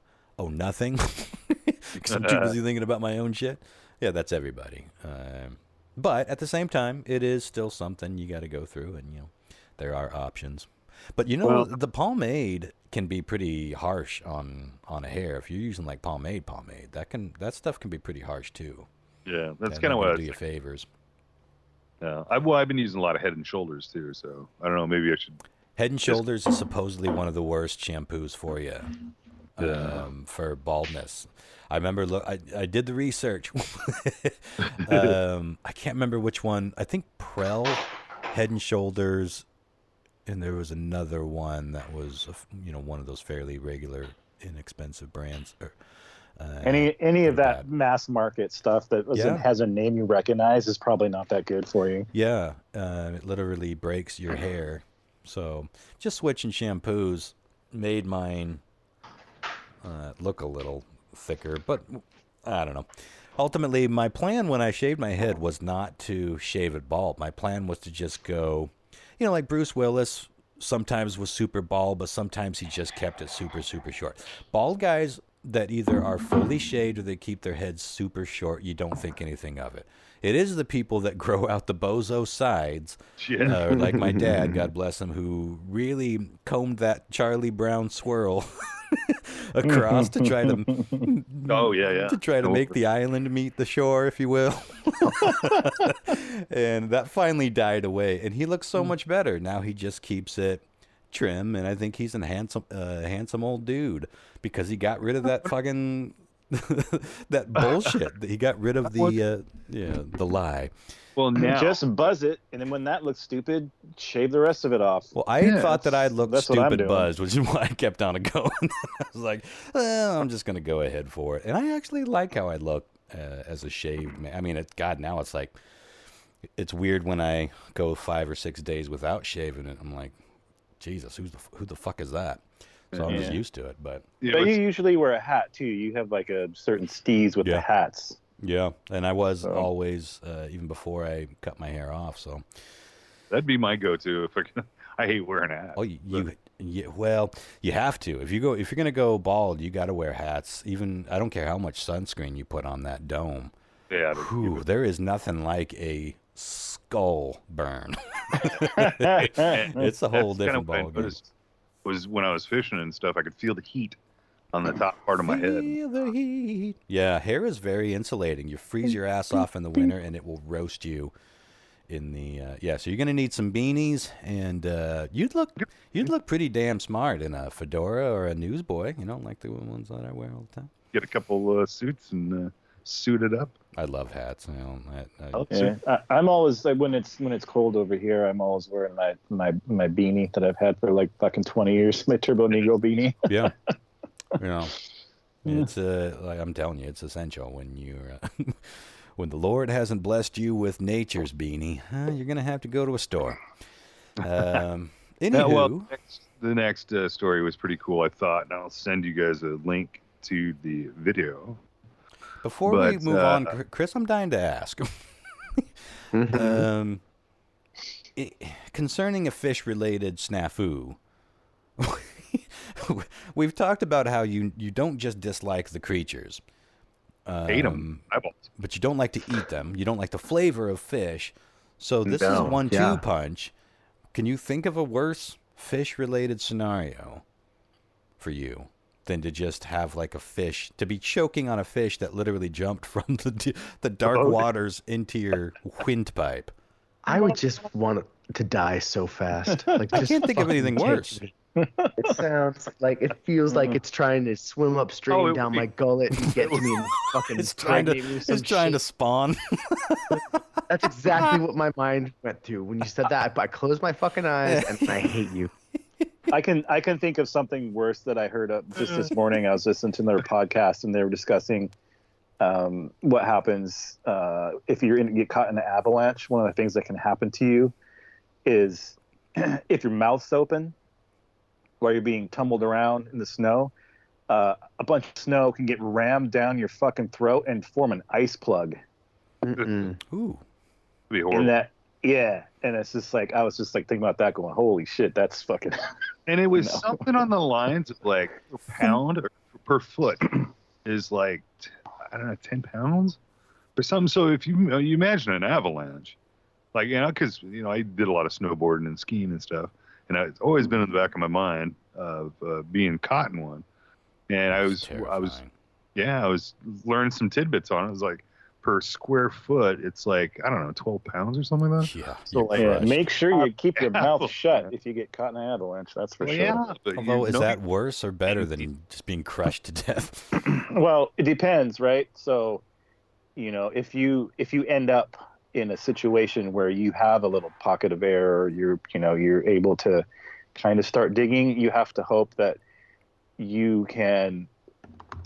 close to the surface, because the way that the snow is compacted, when you're digging it out to try to get towards the surface, you can't pack it down as tightly as it was compacted when you're digging it down below you to get out. So you only have so much space for you to try to dig out before there's no more room for you to actually do it anymore because of the way it's compacted. So you just have to pray that you're close enough to the surface to actually dig out, or have enough air for someone to find you. And not down. Yeah. Yeah, you have to spit. Supposedly that disorientation is a which real way the spit goes to see which way is up. Because I was going to say, once you're underneath it, everything's white. And you can't, you know, or maybe dark. Or black, yeah. Pitch black if you're even just a couple feet down. I mean, the dense snow. And the avalanche is not like, you know, that's a mountain coming down on you. That could have rocks, dirt, and sludge and huge chunks of ice. So we're not just talking about, you know, you being buried in white, pristine powder. So I'm having a hard time breathing talking about this. It was one of my, we used to spend our entire lives up in the woods, and avalanches were a real fear of mine, even though I was never in a real one. I was in some mini ones. But that and being trapped under ice. Trapped under ice. Yeah, that's what that song was in my head the entire time we were talking about this, even though it's not. Okay, so Lyle sent us, looks like we got ourselves a UFO here. Yeah, this is in the mighty Jubilee of the Queen's Platinum Jubilee celebrations. During the air show, right at the beginning of it, there was an unidentified light that goes across, and it does 2 shots on it, so you can see it in its prestige video. But then it's got a zoom in it, and it's pretty compelling, because it's definitely above all the smoke stuff. Yeah. Well, Plain normally when I see these like little dots, Is it a seagull? I think some sort of lens flare thing, but this doesn't look like the usual. It's on too straight of a trajectory, although the camera is moving in that direction. But no, that doesn't really explain it. Yeah, it just looks like a ball. On the zoom, it looks like a balloon that got caught in the wind in his. But that doesn't make sense either, because it would definitely not be moving that fast, and it would get pulled. Straight. You'd think it would be pulled in the jet stream there, because all these jets are flying by. The zoom looks like total fake, but the other image, like before it's zoomed in, looks kind of trippy. Well, the zoom adds so many artifacts around it that, it just looks like it puts a weird outline around it. Well, intriguing. So, did anyone see it in real life? I'm guessing no. It was part of the article. I just shut it off. Yeah, I'm sure it's quite the storm. One of these days, I need to take you up there fishing. Dude, it's been forever since we went fishing. Yeah, and that's where we used to go all the fucking time. You know, I wish I'd liked fish, because I do like fishing, but yeah, I don't know. I don't know if I'd have much fun fishing. You don't like salmon? Yeah. No, every few years, like we've talked about, every few years I will try it, because I didn't like a lot of things that I like now. I didn't like venison when I was a kid. I love it now. I didn't like elk. I love that now. Lyle, what I'm hoping you do is go up and drop a big old elk, one of these hunting trips, and cut me off a few slabs of that. Love me some high mountain elk. I have a guest waiting to hop on here for Strange Triv. You guys want to take a little a quick break, and then move on to that. We can do anything else we want. All right. Quick break. Welcome back, Ronster. But more importantly, welcome to the show, Sarah Sims. Round of applause. It's me. Oh, I seem to know that name. It's me. I's here. You've been wanting to be on for a while. I was wondering if it was going to be you. 4 years. About 4 years. Yeah, you should have put in a good word with one of the hosts. Should have just asked. Yeah. Well, I hope you're not nervous, because it's fucking harder in person than it is sitting at home just playing around. Ask anyone that's playing. I'm real nervous. Good. I know I am. Kid. I always end up. Are you really? You're never nervous. Come on. You're not a nervous dude. I'm not nervous now, but I am always nervous. Yeah, no, I hide it well. I was just having this conversation, actually. I'm nervous mostly, but I don't know. Yeah, I'm always a little anxious, and I always feel like I need to be. I don't know. I haven't really sussed it out, flushed it out, however you want to say it. Mm-hmm. There's a hint of nervousness in everything the Ronster does, and everywhere the Ronster goes. But, I guess it's just part of my generalized anxiety that I've talked about. I keep it at bay. I bottle it up. I drink it away. It'll come out one of these days, but for now, no, just mildly nervous. All right. Okay, we're going to go in traditional order tonight. All right. Moving on. That was a lovely answer. Fair. Now, moving on. Ron, you'll go first. John Mark, you'll go second. Lyle, you'll go third, so you can get your analyzing in. And the lovely Sarah Sims will have the opportunity to answer after all of you, to kind of see what you've chosen. And she knows how you guys answer and how you do, so she'll probably be able to get some idea on where to go. I am stoned. I'm just gonna I'm just gonna copy John Mark every time. Oh wow, it's not a bad way to go, but he has not been as consistent. He's highly educated and well traveled. That's true. Okay, question 1. We're gonna start things off this round, Lyle. This round. Wait. Where's the goddamn theme song? It's weird trivia. I don't know where my phone is. A man from Florida, poop things, square shit in nature. And don't get me started on the goddamn brown herring. Take us home, Lyle, with a little echo. It's weird trivia news that might get. No. Thanks, Lyle.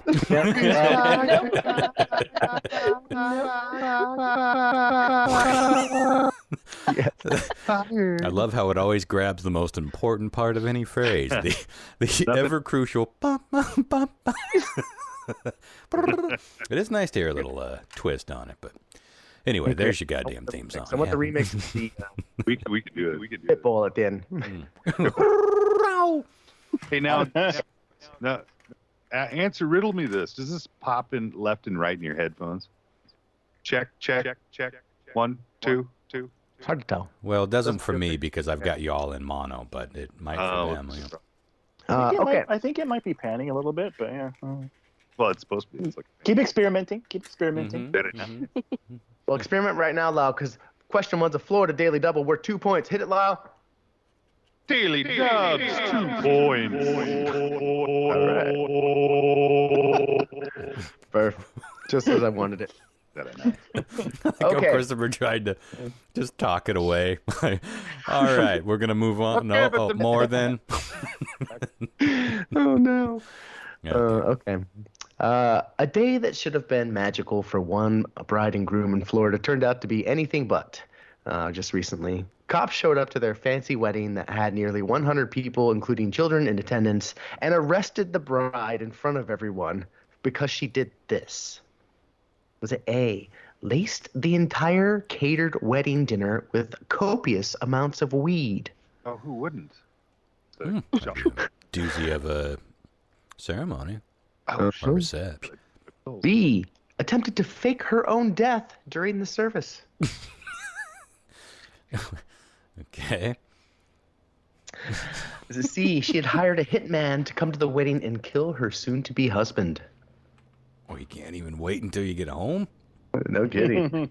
Or was it D, because she beat her mother-in-law badly after she publicly objected to their union? Oh, Jesus.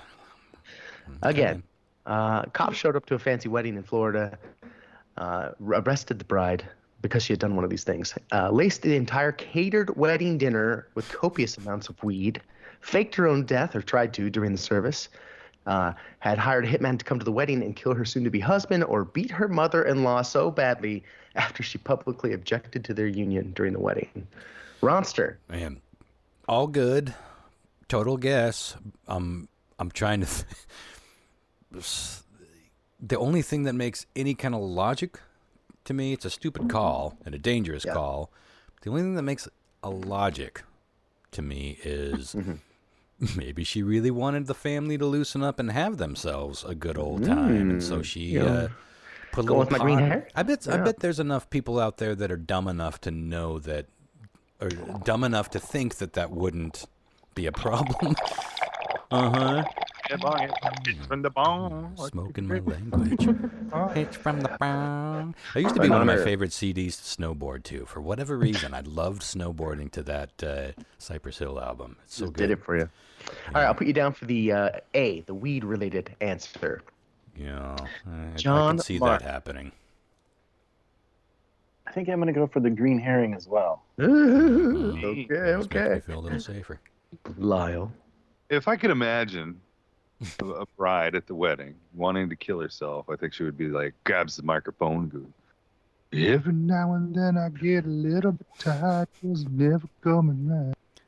Yeah, dude. Turn around, here comes a gunshot. I'm gonna go Brutal. because there are. Excuse me. I'm gonna go with. You notice I don't cough much anymore. Isn't that nice? I do. Yeah. Used to be horrible. I'm gonna go with the fucking WWE beat down on the mother-in-law. Interesting. I think that could happen. In Florida, I know it could happen. Oh, come that's on. A story. It's probably happening right now. Opening. Oh, Somewhere. Okay, Sarah. Yeah, I'm surprised there wasn't a all of the above. Yeah, no kidding.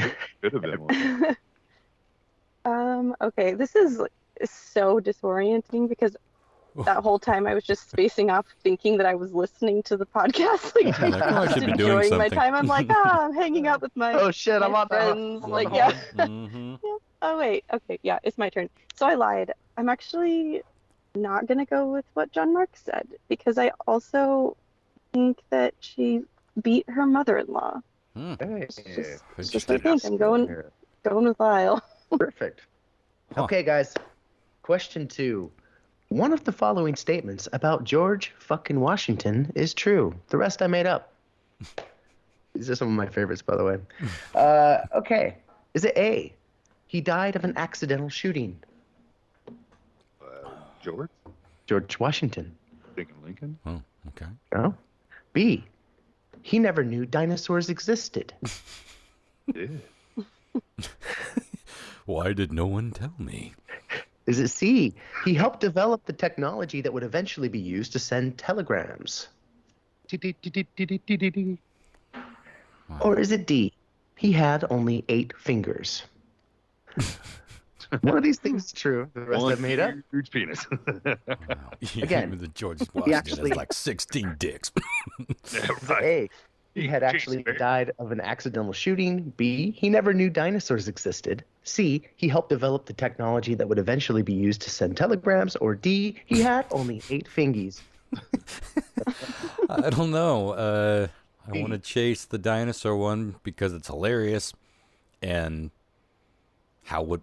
Oh, let's see, maybe I'm logicking myself out of this one. How would he find out? If he never knew, how did we know he never knew unless someone told him? Oh, wow, you're blowing my brain up right now. And he was like, WTF? And then he would know. He couldn't not know if he knew. Are we all high? I was so going to go with the dinosaur, but I think I what was the, 8 fingies? 8 fingies. I couldn't be. Well, technically we all have 8 fingies and 2 thumbs. I couldn't be 8 fingies shy of turning 50 and not have heard that George Washington, founder of the free world, was 2 digits shy, a full deck. I don't remember how he died. I don't know what the legends are about him dying. That he died. Did he have wooden fingers? Did he have a couple wooden fingers? They were made from teeth. Ironically, they were his teeth. They were perfectly From a fine. cherry tree. Died from lack. My wood fingy They from were Martha. made from wood from the cherry tree. Is that what you said? Yeah. I cannot tell a lie. Tap, tap, tap. Oh, boy. Son, are you saying you cut down the cherry tree, whittle them down to... Okay. There was one more. Accidental shooting, 8 fingies. Lack of dinosaur knowledge. And he developed the technology that would eventually be used to send telegrams. I feel like I got to go with that. I feel like that is a fact that might not necessarily be something I would have learned. But I'm happy to be proven wrong here. If somehow we have proof that he didn't know the dinosaurs existed without having someone tell him, and therefore, teaching him about the dinosaurs. I'm dying to know where you guys go with president, okay? John Mark. Yeah, why was he not briefed? Yeah, when you said, "Are we all high?" I just had this flash of us all sitting around Eric's basement, or on the table in the basement of that '70s show. You know what I'm saying? Oh yeah. I just had a flash of us all sitting around the table laughing at this stupid joke. But I'm gonna chase the dinosaurs because Wow. I honestly, it feels like the telegram technology would be something that you wouldn't make up. I don't know why, but I don't know. I have my reasons. But I'm going with the dinosaurs. All right, I'm going to put you down for he No, didn't know wait. dinosaurs. We're choosing the one that he. Oh no. We're choosing the one that's supposedly true, right? Yes. Yeah, exactly. Mm-hmm. Yep. Okay. Okay. Just want to be sure. So tricky. Lyle. Dear Diary, dinosaurs don't exist. I can't get my brain around how anyone could know dinosaurs don't exist Dude, without your diary. being told. I What talked to evidence Fred do we down the have? street. He said there's these things called dinosaurs. Giant lizards. Dear Diary, thank God nothing giant and lizard-like ever lived. I'm dying.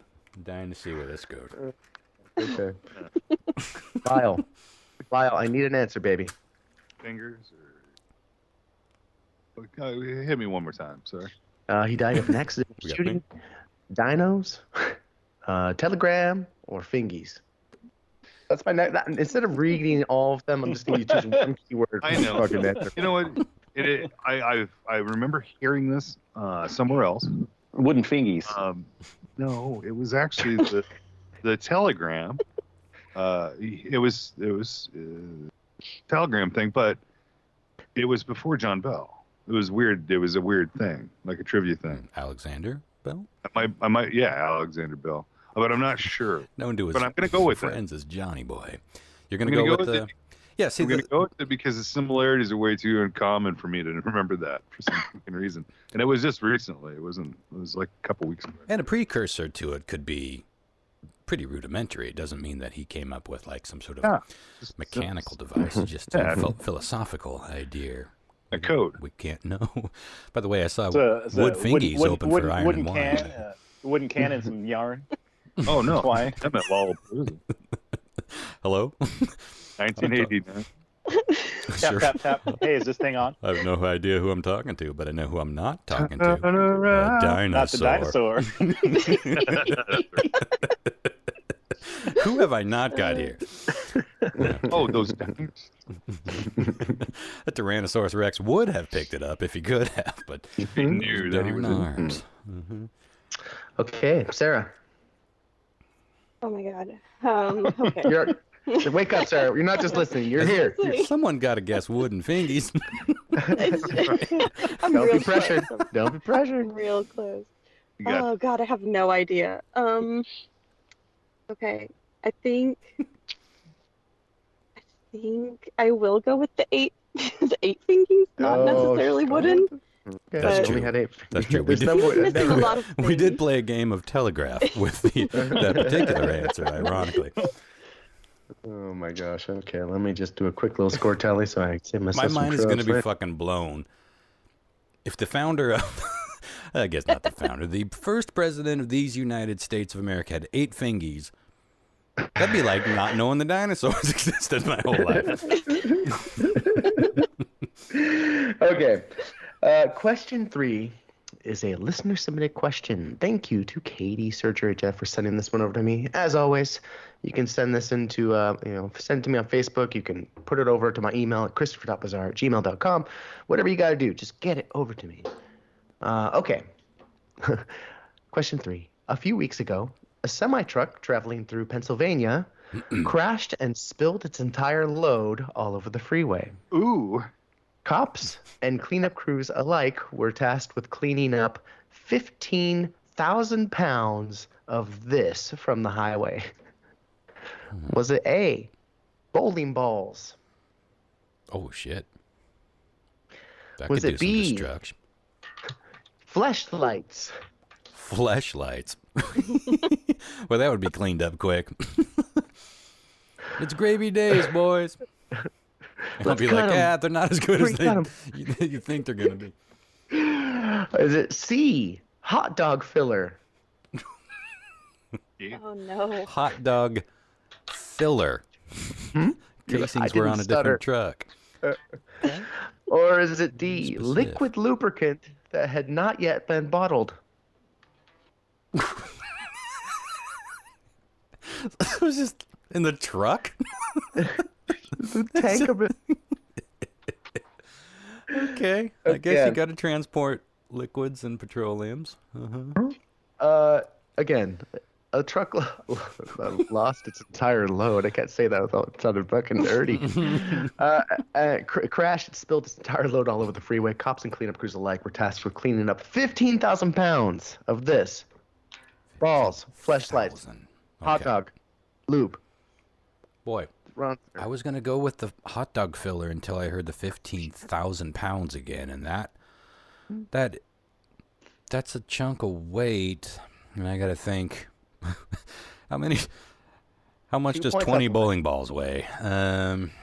Times that by, what's 20 into 15,000? It's like 300 pounds probably. I think I'm going to go with bowling balls. I'd like the fleshlights better. And I just don't think lube is going to be carried in one of those giant, like, Milky Way tankers that you see cruising down the Luby Way. I don't know, man. Yeah. Can you imagine seeing one of those types of tankers going down the highway and it's got the KY logo on it? You'd be like, wait, is that literally... Can I get a little? Just a little. Just a wee bit? Free sample. For a little roadhead over here? God. You don't need lube for that, I guess. In most situations. Maybe if you got dry socket. God damn. Oh, fuck. I'm sorry. I'm still hooked on the fact that John Mark went with dinosaurs. I cannot fucking wait until we get to that answer.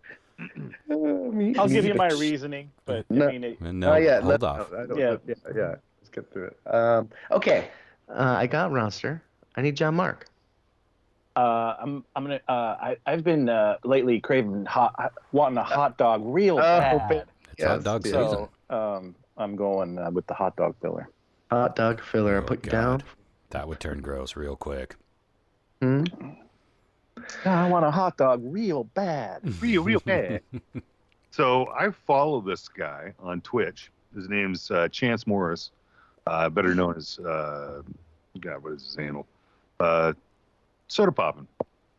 And so what he does is he'll take for a percent. It's a kind of it's not a racket, but what he'll do is he'll let you play videos on his channel, and they charge like I don't know what, got like $2 a second, and he takes all this money, which he'll make like a lot of money, dude, like $300,000 in one stream.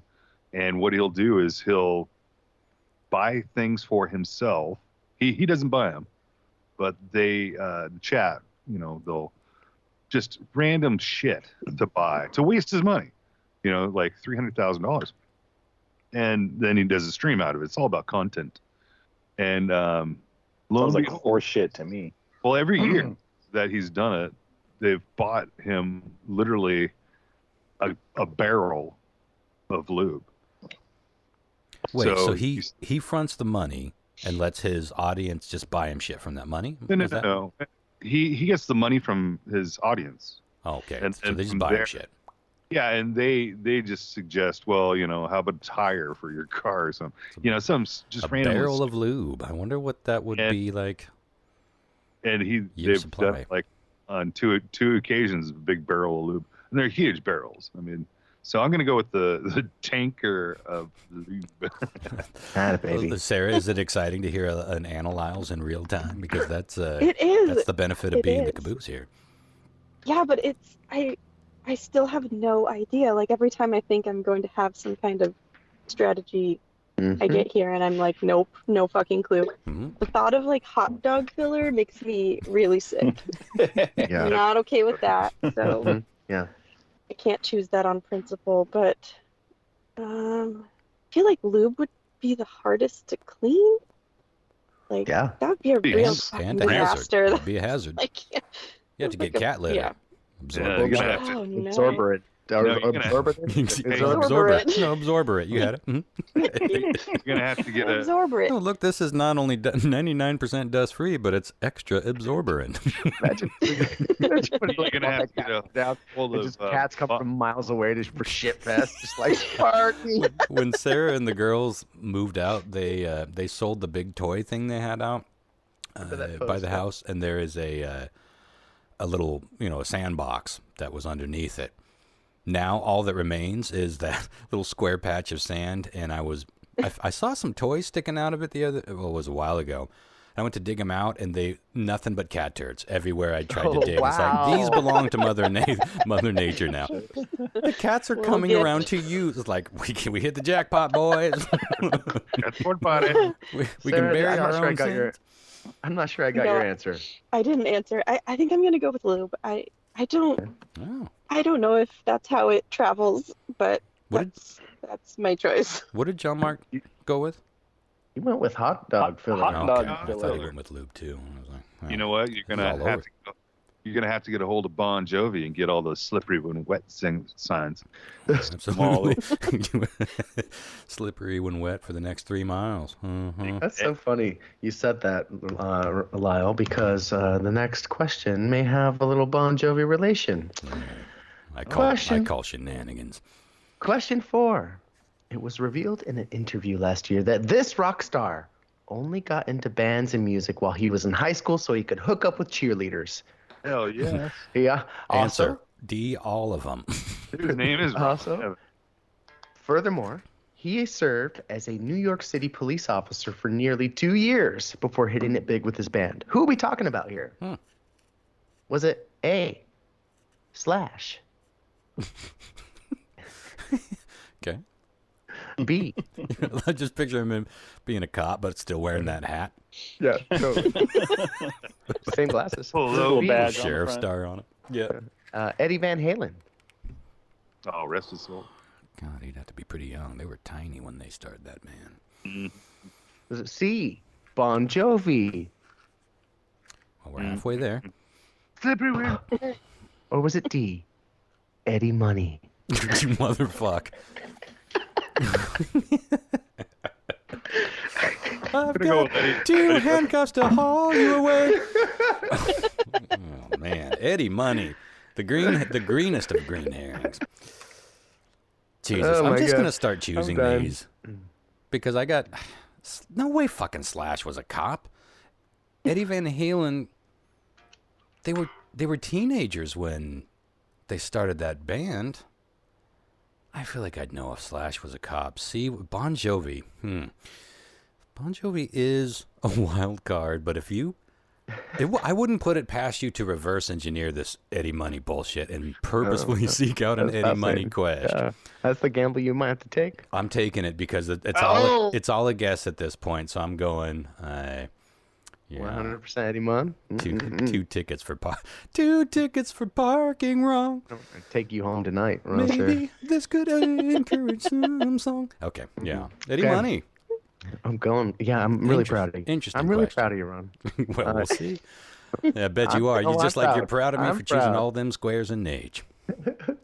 Okay. John Mark. Circles.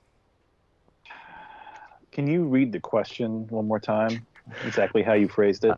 This rock star only got into bands and music to hook up with high school cheerleaders. And then he also served as a New York City police officer for nearly 2 years before making it big with his band.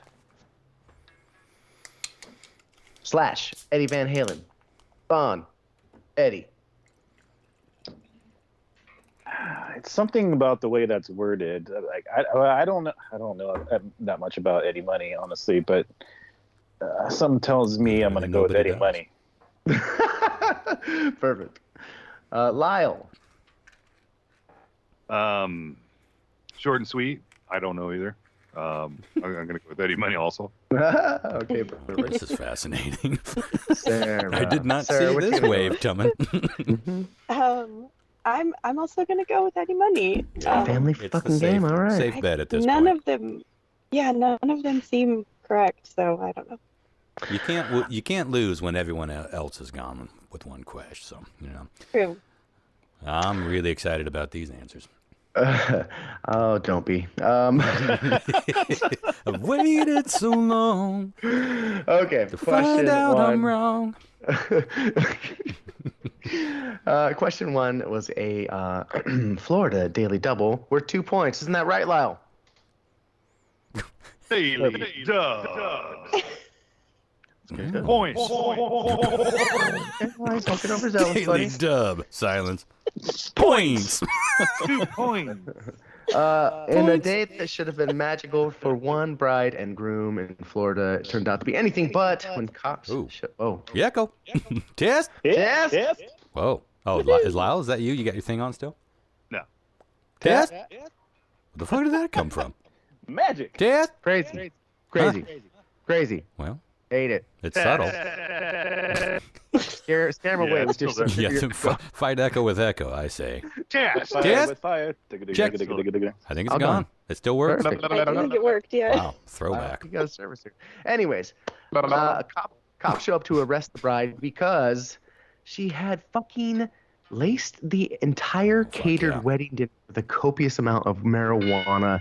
Like kids, That's insane. fucking elderly people, family members all got really sick right away. One woman thought she was having a stroke. Like ambulances had to take their guests away from the wedding. Yeah, that's fucked. It's fucking crazy. I mean, you guys know I enjoy.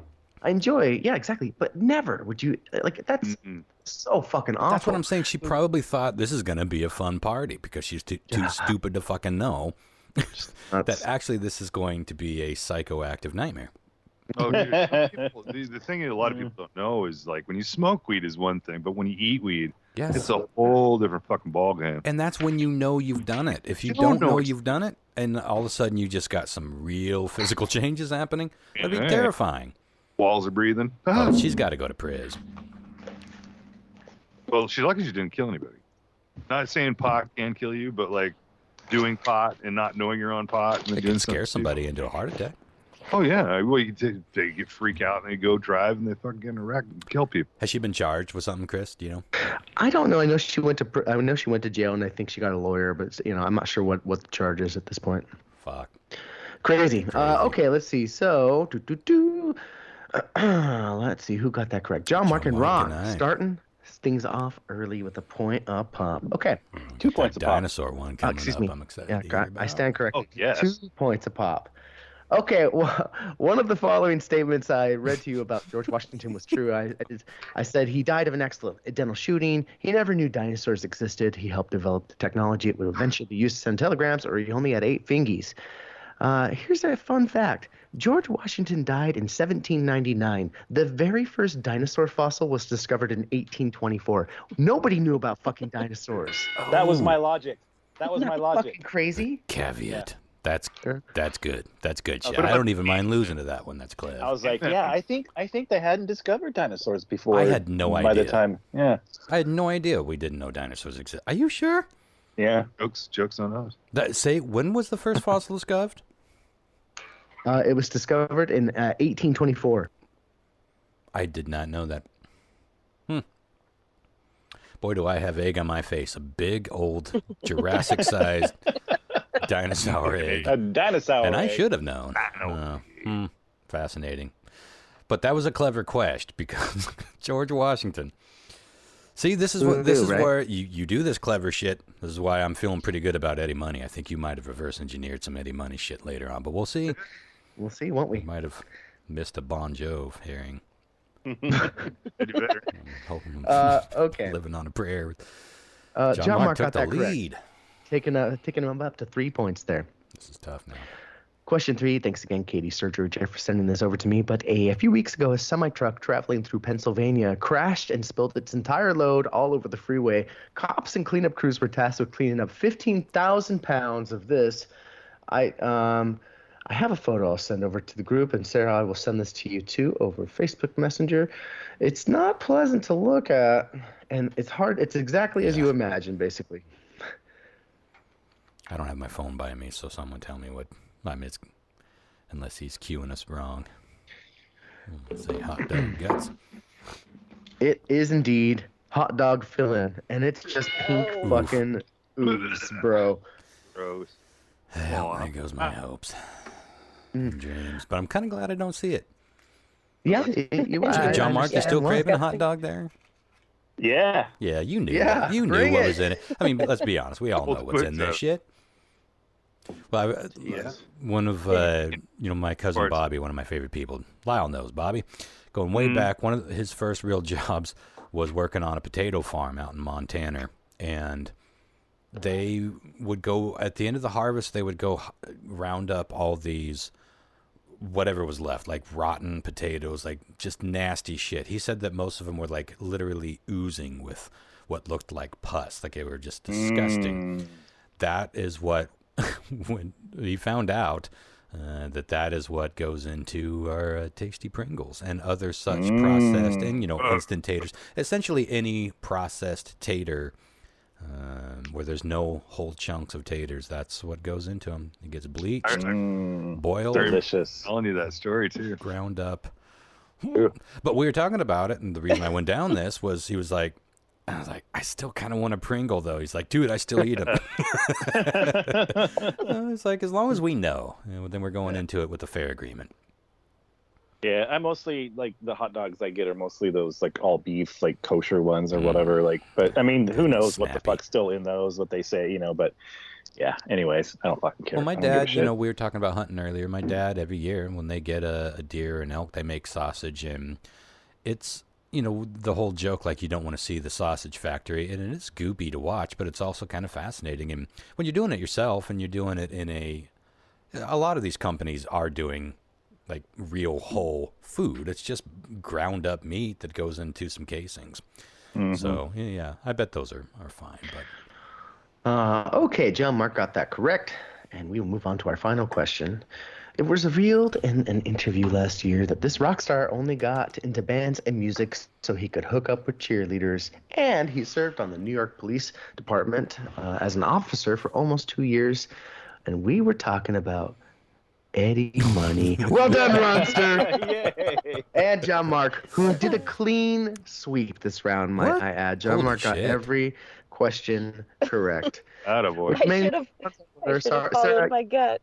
Should have, and you would have been right there. No, I don't copied him. Hilarious. I don't know what the quite yet holds for as if our guests do win. I'd like to do some kind of championship round to bring like a few guests back after we have a couple that have done that, perhaps. So I'll wait till we do that. But Sarah, sadly, you did not win today, but thank you so much for joining us. You did great. You should have what we did. Follow John Mark. Always follow John Mark. I know. I should have. I know. But she listens to every show, and she knows that it's been a little all over the map lately. Lyle's won a chunk. I've won way more in the past few months than, the past 5 years. So it's been tough. But yeah. Well, a valid effort all the same, and of course it is completely different once you're on the show. It just is. You're on the spot. But so hard. You did good. Stress. Well, you didn't do good, but you tried. You tried good. You did terrible, but yeah. I'm still impressed with Christopher's bullshit. This is almost like an IQ question, what you did. You know, it was bait and switch. It was sleight of hand. Look at George Washington. Focus on George Washington. But it has nothing to do with George Washington. Just the timeline. Very clever. Yeah, I can't be mad. I'm mad, but I can't be. You're pretty conflicted. I feel it. Well, when John Mark went with it, I knew that it was potentially right. I heard you go, what? No. Well, that was that was what I was thinking. I was like, wait, had they discovered dinosaurs by the time he died? And I was like, I didn't know any like exact years or anything, but I had a feeling. I was like, I feel like they didn't find those until after he'd been dead, probably. So that seemed logical, but it was like, totally, who fucking knows? Spoken like somebody who is traveled and or educated. Or a spy. I didn't have any fucking idea that dinosaurs weren't known way before that. That blows my fucking mind. I feel like I'm going to look some stuff up about dinosaurs. But not Eddie Money. Feeling pretty good about my Eddie Money knowledge. Hey, we'll see. Well, good round. And, damn, John Mark smoked it. He's back. He's back on top, baby. Mm-hmm. We'll have to figure out. I thought maybe we got to find some way to honor who has won the week prior. I don't know what that's going to look like yet. Yeah, the prize thing is costing me and costing others. So no, I'm talking about you guys. Like, it'd be a fun way to have somebody who wears the crown for the next week, proverbial crown. I don't know. We need some way to honor wins. Yeah. Well, I think maybe if we keep a tally and then we can, like you said, we can still figure out some sort of championship thing. Then maybe it's for the nut, whatever the nut may be. But we shall see. Maybe we can start a separate Patreon fund, and it'll just be the kitty. And we just get the money. Or the guest gets the money if the guest wins on a championship round, if they make it into a championship round. That feels fairly selfish, but we're gonna let the listeners sponsor us. Like, fuck yeah, we'll just let them send us barrels of lube. Listen, there you go. All right, we're putting the call out. Who's gonna sponsor the first championship round prize for the boys? Let's just make a trophy of a barrel of lube. Up and say, I got some Red Lobster gift cards I can send. Whatever. And cheesy biscuits. You could eat those with 8 fingies. Okay, all right. I'm gonna go. before I like just disassociate and think I'm still just listening to the podcast. And you start commenting as if we can hear you, but we actually can't. Oh wait, yeah. These fucking twats. I sure wish I was there. I'd say something funny. Bunch of fucking dummies. Okay, love you guys. Love you. Bye. Bye. Night. I should say that last night, for anyone that I guess doesn't know, that's the Sarah that I used to date and used to live here in the house. And last night was her daughter Rosemary's first concert. She went to Modern English with us. So fucking cool. Yeah, and I talked her into going right up front. We were basically hands on the stage. It was a lot of fun. She mostly enjoyed it. She was a big fan of, I'll stop the world and melt with you. But all those other songs leading up to it, I think might have got a little boring for her. But she'll appreciate it more because the lead singer, Robbie, actually looked down at her. She was the only kid in the entire place. And he looked down at her and like pointed and gave her like the thumbs up and a little shout out and even said, "Are you having fun?" She nodded yes. And was like, did he point down and go, "It's getting better all the time"? She won't appreciate that for a few more years, but she will appreciate that happened. It was a pretty magical moment. Anywho, well, I know I keep saying we need to talk about the audience picks for... we do have 4 or 5 little emails, but I always forget to have those ready. I'm almost next week. Certain that we'll do that next week, and then I want you guys to be thinking about your favorite. Now, how do you want to... I thought 2 ways of doing this. We could do guilty pleasure albums, but I was kind of thinking I don't really have many what I would consider guilty pleasure albums, but I certainly have guilty pleasure songs. But I'm fine if you guys want to stick with albums. We can go that way. But my guilty pleasure song pick would not be on a guilty pleasure album because I don't know the rest of the album. But pretty embarrassing. What do you guys think? Which way do you want to go? Let's do single track. You need to whole genre of an album. There's a lot of albums verse, so much difference of the band, like but to find one. What the fuck did you just say? Give him a break. He had dialysis.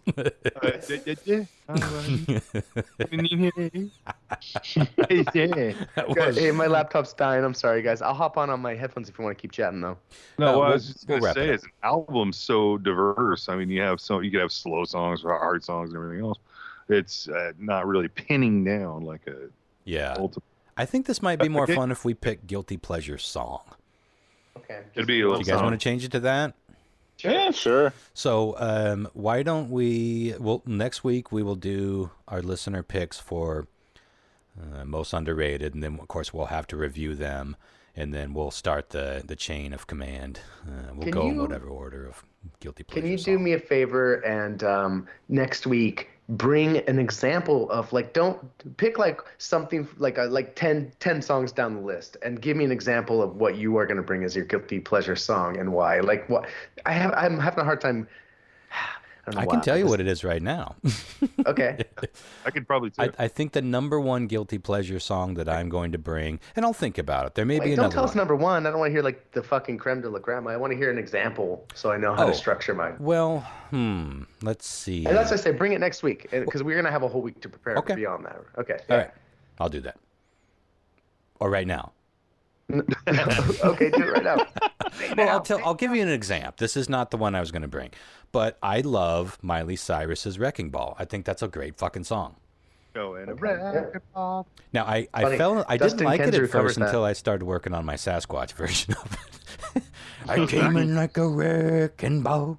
I didn't mean to start a war, but then I realized I couldn't sing more than like nine words before losing my voice. But that's where I'm going. I'm going more along that vein. But I got a couple in there. But I absolutely know what my pick is going to be. Because I was thinking, what am I? I'm not really embarrassed of any of the music that I listen to in terms of albums. Like when I was younger, it probably would have been Journey. I was a huge Journey fan, which is cool when I was 8.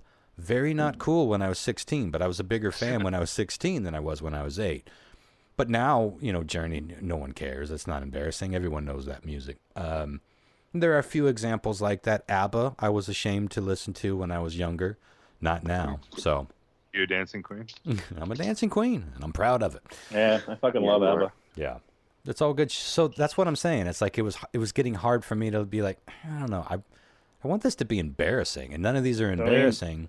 Yeah, the only thing I can think of, like, it wouldn't necessarily be embarrassing, but it would be like not in my normal Wheelhouse. character, I guess, would be something that we would have heard on the fucking radio at Boost Mobile or some shit. Well, that's what I just pulled out of my ass was Miley Cyrus. Yeah. There's a couple of those songs I'm trying that to think. stuck with me. I'm sure there's a few. If I think about it hard enough, I'm sure I can find something that I'd be like, yeah, I can kind of jam out to that. Yeah. But so I think this will simplify it a bit. So yeah, guilty pleasure song, and I think that'll make it a bit easier to really bring home something embarrassing. Because another guilty pleasure album, I mean, the one that I was going to bring, I've already talked about on the show, which was Evanescence.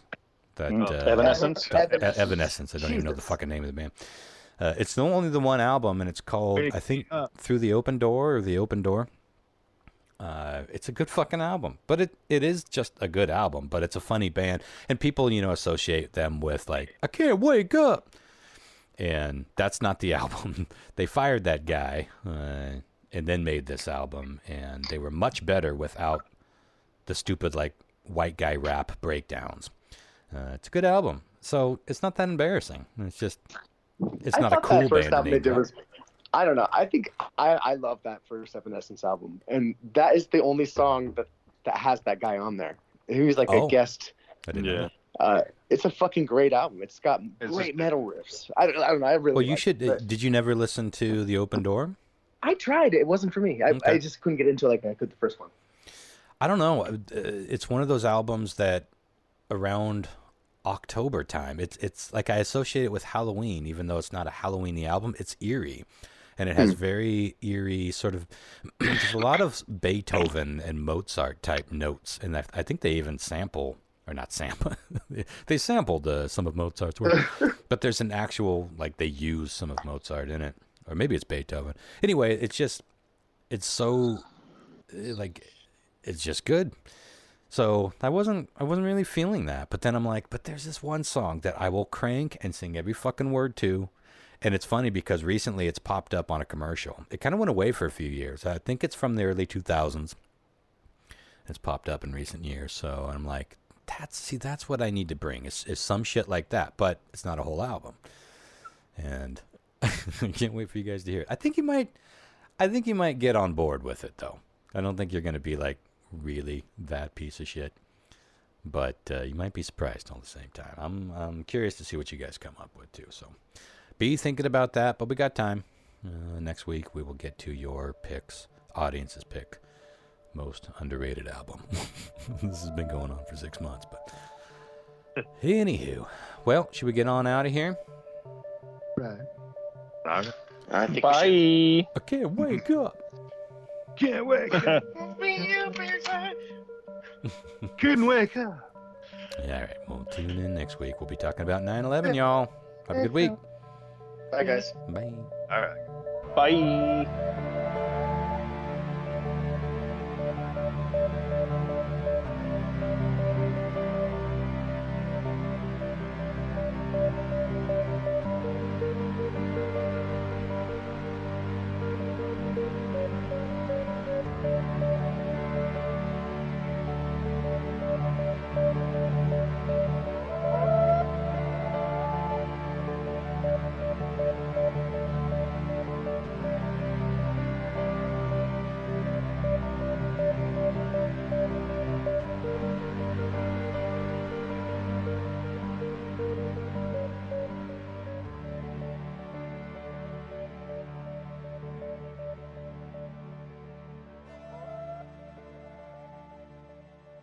If he never knew, how did we know he never knew unless someone told him?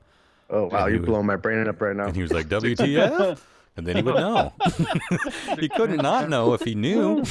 Are we all high?